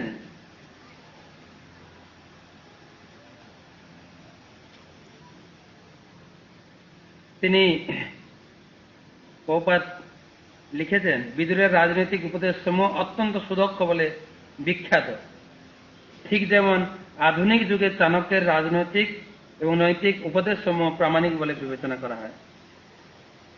যেহেতু ধৃতরাষ্ট্র ভগবানের সংস্পর্শে এসেছিলেন,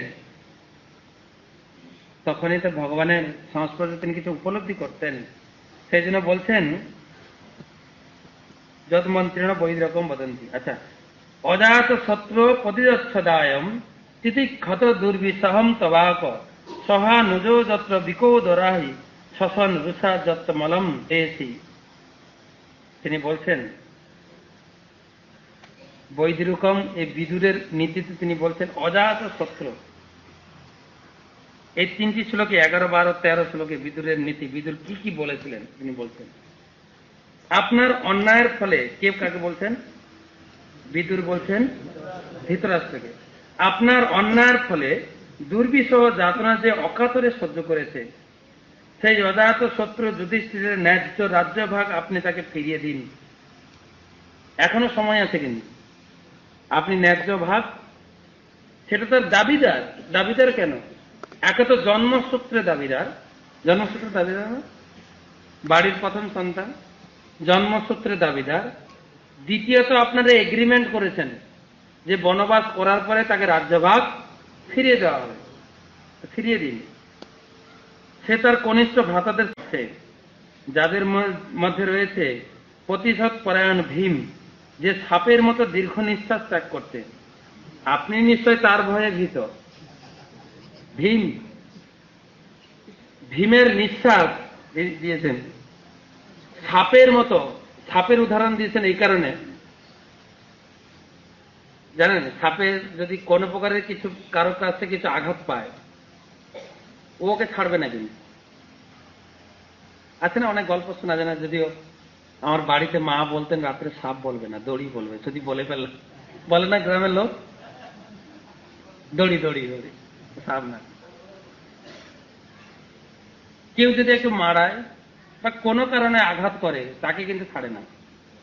ভীমও তাই, ভীম সাপের মতো আপনাকে কিন্তু ছাড়বে না।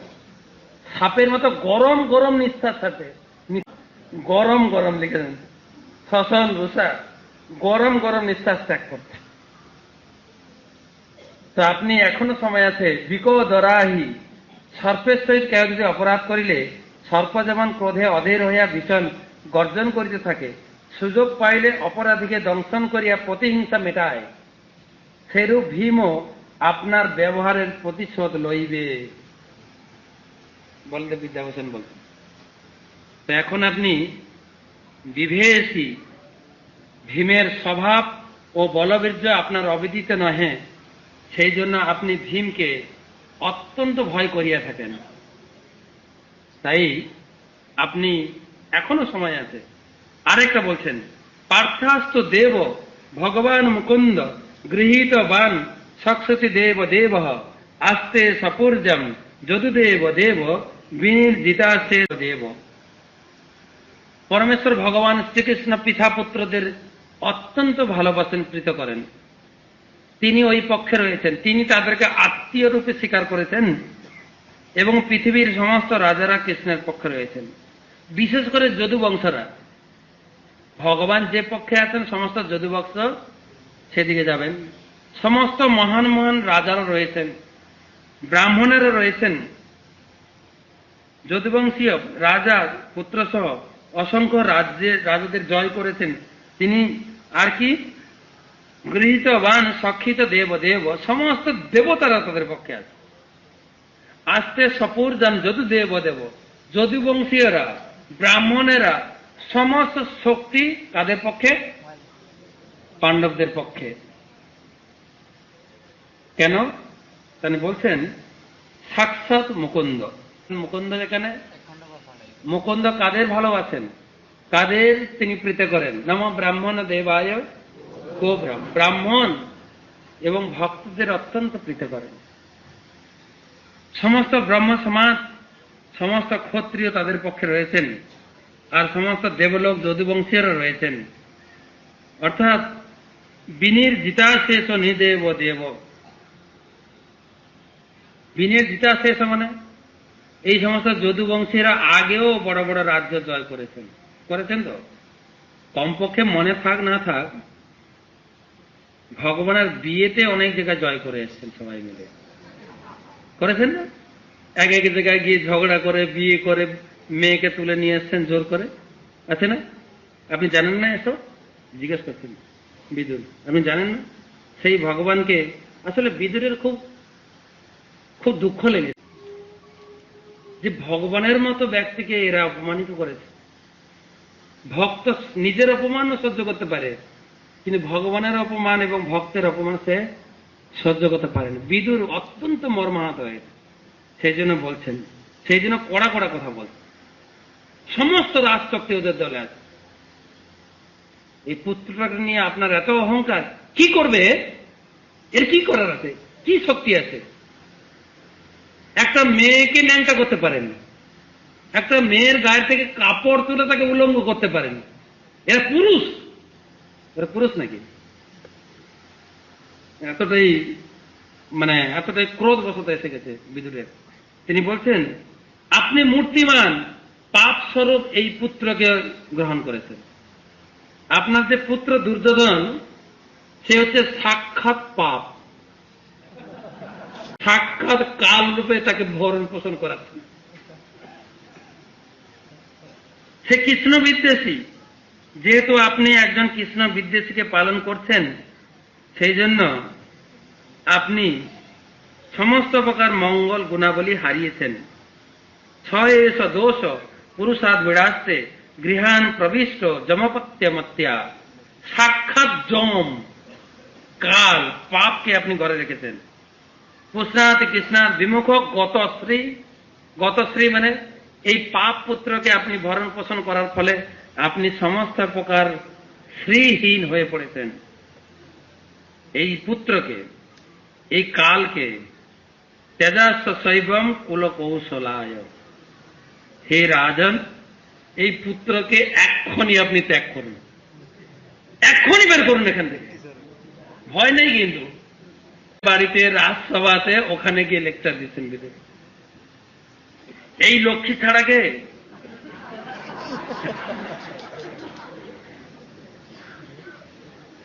যত শীঘ্র সম্ভব এই লক্ষ্মী ছাড়া থেকে পরিত্যাগ করে, কিসের জন্য পরিত্যাগ করবেন বলছেন?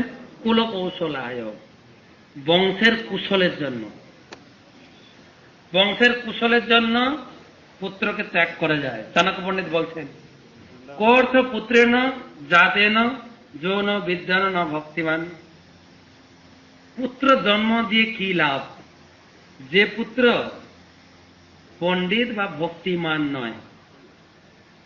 তেজ তিনি বলছেন, কানে না চক্ষুষা কিংবা চক্ষু পীড় ইব কেবলম। যে আঁখে অন্ধ, যে চোখে দেখা যায় না, সে চোখ রাখার কি, সে কেবল চক্ষু যন্ত্রণা স্বরূপ।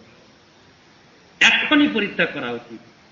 প্রত্যেকে আমাদের গৃহস্থ ভক্তকে শিক্ষা করা উচিত। কিন্তু আমরা গৃহস্থ ভক্ত দীক্ষা গ্রহণ করলেও, ভক্তি যাজন করলেও অনেক সময় আমাদের সন্তানদেরকে একটু এড়িয়ে রাখি।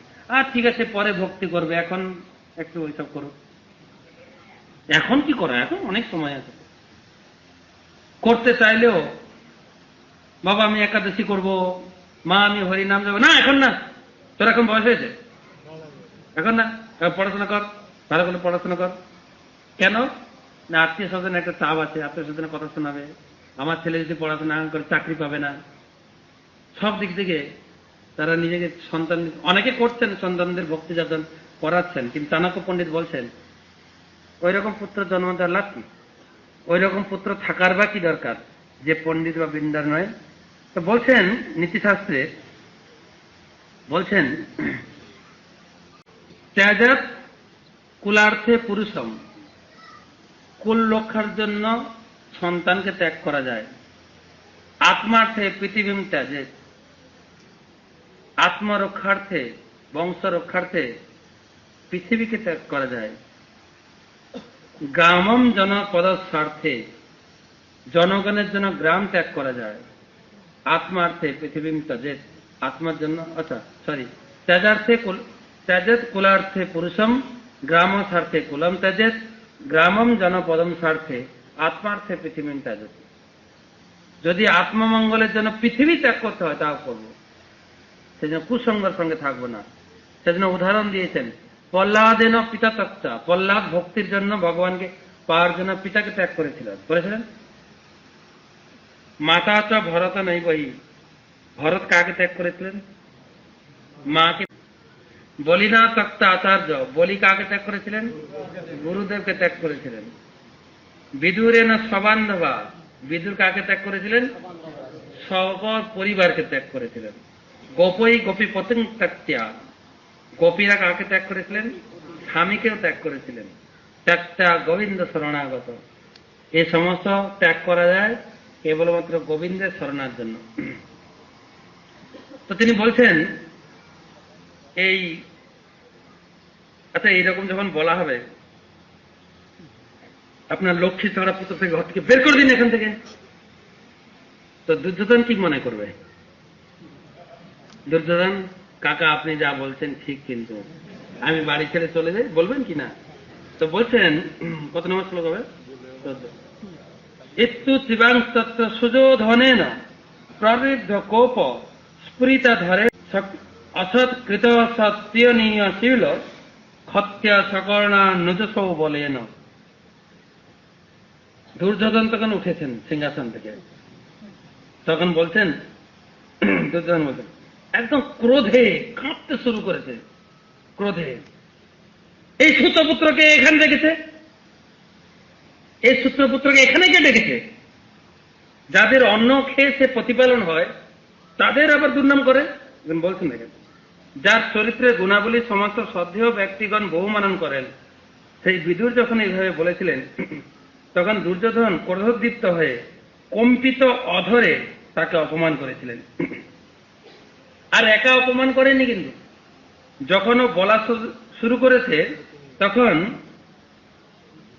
কর্ণ সকর্ণানুজ সৌ বলে না, কর্ণ সকর্ণ, কর্ণ তাতে আর কে দিয়েছে? সৌবল, মানে মামা, মামা শকুনি, মামা। হ্যাঁ, এখনই কে এখানে কে দেখেছে, আর খুব জোর গলায় বলছে, আর এইদিকে সাপোর্ট পেয়েছে। তারা তো সবসময় ছিল বিদুরের বিপক্ষে। এরকম এত জোরে জোরে বলা শুরু করেছেন। এই দাসীপুত্রকে এখানে কে ডেকেছে? সে এতই কুটিল যে যাদের অন্যে পুষ্ট হয়েছে তাদের এই বিপক্ষতা আচরণে প্রবৃত্ত হয়ে শত্রু সাহায্যার্থে নিযুক্ত হয়েছে। তাকে এখনই প্রাসাদ থেকে নির্বাসিত করা হোক এবং কেবল তার শ্বাস মাত্র যেন সে তার সঙ্গে নিয়ে যেতে পারে। তো বলা হচ্ছে মূর্খকে উপদেশ দিলে কিন্তু গ্রহণ করবে না, কিন্তু সাপকে যদি দুধ কলা খাওয়ানো হয় কি হবে? সাপের বিষ বাড়বে। বিষ সেই লোকের কাছে যদি মূর্খকে আপনি উপদেশ দেন, চাণক্য পণ্ডিত উপদেশায় মূর্খা নাম কক পায় না শান্ত হয়। মূর্খকে যদি উপদেশ দেন সে শান্ত হবে না, সে আরো রেগে যাবে। পয় পানাম ভুজাঙ্গানাম কেবলম বিষবর্ধনম। সাপকে দুধ কলা খাওয়ার কেবল বিষ বাড়বে। তো উপদেশ দিতে নেই, সব জায়গায় উপদেশ দিলে হয় না। কিন্তু এক জায়গায় আমি শুনছিলাম, কি করলে আপনি শত্রু হবেন, কি করলে আপনি মিত্র হবেন। বলছেন ফ্রেন্ড কি করে হবেন? ফ্রেন্ড আস্ক রিলেভেন্ট, মানে রিলেভেন্ট মানে তার রিলেভেন্ট প্রাসঙ্গিক কথা তাকে জিজ্ঞাসা করুন। ঠিক আছে, ব্যবসা করে, ব্যবসা ভালো চলছে তো, ঠিক আছে, প্রাসঙ্গিক জিজ্ঞাসা করতে হবে। রেসপেক্ট সবসময়, এটা তাহলে তো আপনি ফ্রেন্ড হবেন। আর কি হবেন? আরেকটা কাজ করতে হবে, অ্যাপ্রিসিয়েট। হ্যাঁ দুর্যোধন, তুমি যা করছো খুব ভালো, দারুণ, তোমার মতো লোক হয় না। এই সুবল আর কি বলে কর্ণ সবসময় এইভাবে চলতেন। হ্যাঁ দুর্যোধন যা করছো ভালোই, এই কৃষ্ণ বদমাস, বিদুর বদমাস, হ্যাঁ আমাদের অন্য খেয়ে আমাদের উপর কথা বলে, আর যতই একটু সাপোর্ট পায় ততই বলছে। এটা হলে আপনি ফ্রেন্ড হবেন। শত্রু হবেন কি হবে জানেন? অ্যাডভাইস, যদি উপদেশ দিতে চান, যদি লোককে উপদেশ দিতে চান, আমার প্রতি কি শত্রুতা করেন না, কিন্তু আমি উপদেশ দিচ্ছি না, কিন্তু শাস্ত্রের কথা বলছি। উপদেশ যদি দেন শত্রু হয়ে যাবেন। ডিসরেসপেক্ট মানে যদি সম্মান না করেন, আরেকটা যেটা আমরা শত্রুতা হই, আমরা বাইরের লোকের কাছেও শত্রুতা আর ভক্তদের কাছেও শত্রুতে পরিণত হই। আস্ক মানি, যদি টাকা চান তাহলে শত্রুতা আসবে। হিসাব করে দেখেন, আপনি শত্রু সবার। তো যাই হোক, তিনি বলছেন এই দাসীপুত্রকে কে এখানে ডেকেছে? এত বড় মন্ত্রী। আর তিনি বলছেন যার অন্ন খাচ্ছে তার গুণগান না করে শত্রুপক্ষের গুণগান করছে। তা আমাদের তো সবসময়, আমি যখন এটা পড়ছিলাম তখন আমার মনে হচ্ছিল আমাদেরকে এই শিক্ষাটা একটু গ্রহণ করা উচিত। যার অন্ন খাচ্ছি তার গুণগান করতে। কমপক্ষে আমরা আশ্রমবাসী যারা আছি, যারা গৃহী ভক্ত আছেন তারা নিজেরা ইনকাম করে খাচ্ছেন, ঠিক আছে, কিন্তু আশ্রমবাসী আমরা আছি বহুপদের অন্ন খাচ্ছি। সবসময় সতর্ক থাকতে হবে, কোন প্রকারের জন্য বহুপদের সোসাইটি এবং বহুপদের এই সম্পদের যেন কোনো প্রকারের অবমাননা না হয়।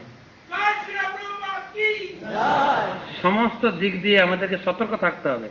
হতে পারে আমাদের ভিতরে কখনো কিছু দ্বন্দ্ব থাকে, ভক্তদের মধ্যে দ্বন্দ্ব, ডিপার্টমেন্টের ভিতরে দ্বন্দ্ব, তাহলেও আমাদেরকে এমন ভাবে চলতে হবে আমাদের ঘরোয়া দ্বন্দ্বগুলো যেন বেশি করে লোকের কাছে প্রচার না করি। তাতে কি হবে? তাতে কার অপমান হবে? ছিল প্রভুপাদের। খুব সতর্ক থাকতে হবে। যাই হোক, যদি দুর্যোধনের মাধ্যমে একটু শিক্ষা লাভ করা যায় না? যার অন্যে প্রতিপালিত হয়েছে সে আবার শত্রুর সাহায্যে কথা বলে, এখন বের করে দেওয়া হোক। আর তাকে বের করে দেওয়া হোক, শুধু শ্বাসটুকু নিয়ে যাবে। শ্বাস মানে নিশ্চয়, মানে এখানে বোঝানো হচ্ছে দুর্যোধন যেন পিটাতে চাইছিলেন বিদুরকে, কিন্তু বিদুরকে পিটানোর মতো শক্তি তার ছিল না। কিন্তু কেন, বিদুরের যা সম্মান ছিল, বিদুরের যা ব্যক্তিত্ব ছিল, তার উপরে হাত তোলার শক্তি কোথায়? সেই জন্য মুখে যতটুকু এসে গালি দিয়েছে, আর কিছু করতে পারেনি। আর তিনি চেয়েছিলেন যে এই ধনুর্বাণ নিয়ে যেন ও অন্য পক্ষে যোগদান না করে, মানে এই যে ধনুর্বাণ সমস্ত কিছু এই রাজ্যের এখানে ফেলে তোমাকে দিতে হবে।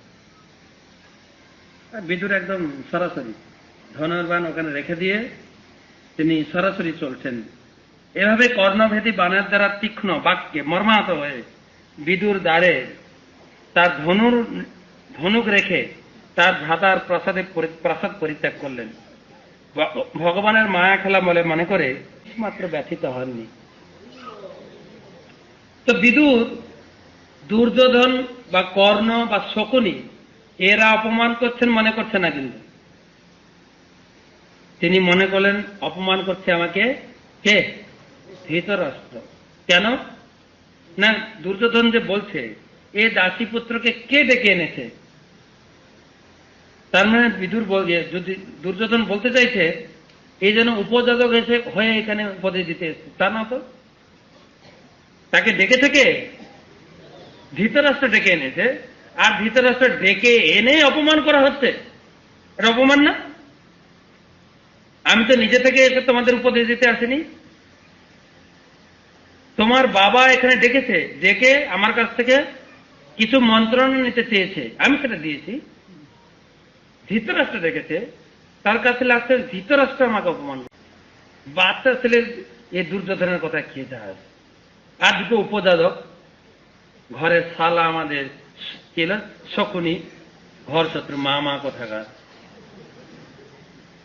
আর আমাদের কি বলে সুতপুত্র কর্ণ, এদের কি যায়? মেন অপমানিত বোধ করেছেন তিনি ধৃতরাষ্ট্র। আর ধৃতরাষ্ট্র খুব একটাও কথা বলেনি, কমপক্ষে বলতে পারতো এই চুপ দুর্যোধন, তোমার এত কথা বলার সাহস কোথায়? আমি দেখেছি বিদুরকে, এটা তো কমপক্ষে বলতে পারতো, সৌজন্য তো রক্ষা করতে পারতো। এটা তো তিনি মর্মভেদী, তার মর্মে আঘাত লেগেছে, আর কিছু নাকি। আর আঘাত লাগলেও যেহেতু তিনি তো ভগবানের ভক্ত, সেই আঘাতকে তিনি একদম খুব সহজভাবে নিয়েছেন। ভক্তরা এই আঘাত গ্রহণ করেন না, কিন্তু তিনি বলছেন, দেখেন বলছেন, এই কর্ণভেদী বাণের দ্বারা তীক্ষ্ণ বাক্যে মর্মাহত হয়ে বিদুর দ্বারে ধনুক বাণ রেখে তার ভ্রাতার প্রাসাদ থেকে পরিত্যাগ করে। বিদুর বলতে পারতেন কিন্তু যে আমাকে দেখেছে ধৃতরাষ্ট্র, তুমি কথা বলার কে, বলতে পারতেন না? প্রতিবাদ করতে পারতেন না? প্রতিবাদ করেন। তিনি কি মনে করলেন? ভগবানের মায়া খেলা মনে করে ক্ষণিকের জন্য ব্যথা পেয়ে ভুলে গেলেন। ঠিক আছে, থাকবো, চলি। সেজন্য প্রভুপাদ আগে বলেছেন এই পারিবারিক দ্বন্দ্বকে তিনি খুব একটা প্রাধান্য দেননি, তিনি তখন গৃহত্যাগ করলেন। বিদুর যখন চলে গেলেন, তার পরের ঘটনা বলছেন, বিদুর যখন চলে গেছেন, স্বনির্গত কৌ রবপূর্ণ লব্ধ। স্বনির্গত বিদুর যখন চলে গেলেন, কৌরবদের সৈন্য বিদুরের সঙ্গে চলে গেল। আগে তো বলা হয়েছে ক্ষতপূর্ণ লেগেছে, যখনই থেকেই তারা দ্রৌপদীকে অপমান করতে শুরু করেছেন, অন্যায় কার্য করতে শুরু করেছেন, তখন থেকে তো পুণ্য ক্ষয় হয়ে গেছিল। কিন্তু বাড়িতে একজন পুণ্যবান ব্যক্তি ছিল, সে হচ্ছে বিদুর। বংশকে ধরে রেখেছিলেন বিদুর। কিন্তু বিদুর যখন চলে গেলেন, স্বনির্গত কৌর অবপূর্ণ, সমস্ত পুণ্য তার ঘর থেকে চলে গেলেন। দেখুন বলছেন, বিদুর তার পুণ্য ফলের প্রভাব কৌরবদের পুণ্যার্জিত সৌভাগ্য অর্জন করেছিলেন। হস্তিনাপুর ত্যাগ করার পর তিনি ভগবানের পাদপদ্ম স্বরূপ বহু তীর্থ স্থানের আশ্রয় গ্রহণ করেছিলেন, যে সমস্ত তীর্থস্থান ভগবানের শত সহস্র চিন্ময় বিগ্রহে অধিষ্ঠিত অতি উন্নত স্তরের পুণ্য সঞ্চয়ের বাসনায় তিনি সেই সমস্ত তীর্থ পর্যটন করেছিলেন। গদায় তীর্থানি অক্রান্ত মত পুণ্য চিকিৎসয়ব্রম অধিষ্ঠিত জানি সহস্র মূর্তি। বিদুর চিন্তা করলেন, বিদুর পুণ্যবান ব্যক্তি ছিলেন। তিনি চিন্তা করলেন, আমি এই দূষিত লোকের সঙ্গে থাকার ফলে আমিও দূষিত হয়ে গেছি। সঙ্গে সঙ্গে গৃহত্যাগ করলেন। গৃহত্যাগ করে আমাকে পুণ্য তীর্থ ভ্রমণ করে করে আমাকে পুণ্য অর্জন করতে হবে। তীর্থ ভ্রমণ করলেন। বিদুর শিক্ষা দিচ্ছেন প্রত্যেক মানুষের জীবনে তীর্থ ভ্রমণ করা উচিত। সংসারের কার্যভার সমাপ্ত করার পরে কমপক্ষে শেষ মুহূর্তে হলেও তীর্থ পর্যটন করা উচিত। আমাদের চট্টগ্রাম প্রবর্তক থেকে ইস্কন মন্দির থেকে একটা ট্যুর বিভাগ রয়েছে, আপনারা সেই সুযোগ গ্রহণ করতে পারেন। হয়তো একা একা সান্নিধ্য লাভ বা আপনি অনেক সময় সেই পুণ্য অর্জন নাও করতে পারেন। বিদুর বলছেন যে আমি তীর্থ ভ্রমণ করলাম। সনাতন গোস্বামী, রূপ গোস্বামীর ক্ষেত্রেও দেখা যায়। সনাতন গোস্বামী এসে মহাপ্রভুর কাছে প্রণিপাত করছেন। তিনি বলছেন, ম্লেচ্ছ জাতি ম্লেচ্ছ সেবী করি ম্লেচ্ছ কর্ম, গ্রহ ব্রাহ্মণ দ্রোহীর সঙ্গে আমার সংযম। আমি ম্লেচ্ছদের সঙ্গে রয়েছি, ম্লেচ্ছর সান্নিধ্য লাভ করেছি, ম্লেচ্ছর সেবা করেছি, আর গো ব্রাহ্মণকে দ্রোহী করেছি। আমি অত্যন্ত অধম, আমাকে আপনি কৃপা করুন। আমরা তো ম্লেচ্ছ দেশে রয়েছি, আমরা তো আরো অধম মনে হয়, তাই না? আপনারা ম্লেচ্ছ দেশে থাকলেও আমরা আর একটা ম্লেচ্ছ দেশে বাস করছি। সেখানে একটা পুণ্যবান রাজা পশ্চিমবঙ্গে থাকলেও সে আরো ক্ষতপুণ্য লেছে, ও ম্লেচ্ছ থেকেও অধীন। আরো আরো তার রাজ্যে আমরা বাস করছি। তার রাজ্যে বাস করা বলে আমাদের সমস্ত পুণ্য যায়। সেই জন্য কমপক্ষে ভাগবত এবং ভগবানের কথা সাধু সঙ্গম করার মাধ্যমে এই পুণ্যটাকে ধরে রাখতে হবে। তো তিনি কোন কোন তীর্থ ভ্রমণ করেছিলেন? তিনি অযোধ্যা, দ্বারকা, মথুরা আদি বিভিন্ন তীর্থস্থানে কেবল শ্রীকৃষ্ণের কথা স্মরণ করতে করতে একাকী ভ্রমণ করেছিলেন। পুণ্যময় এবং নিষ্কলুষ উপবন, পর্বত, কুঞ্জ, নদী, সরোবর এবং যে সমস্ত পুণ্যস্থানে ভগবান অনন্তের বিগ্রহসমূহ মন্দির অলঙ্কিত করে বিরাজমান, সেই সমস্ত স্থানে বিচরণ করতে লাগলেন। এভাবেই তিনি তীর্থ পর্যটন করেছিলেন। আমাদের সময় কিন্তু তীর্থ পর্যটন পর্যন্ত ঠেকলো না। 8টা বেজে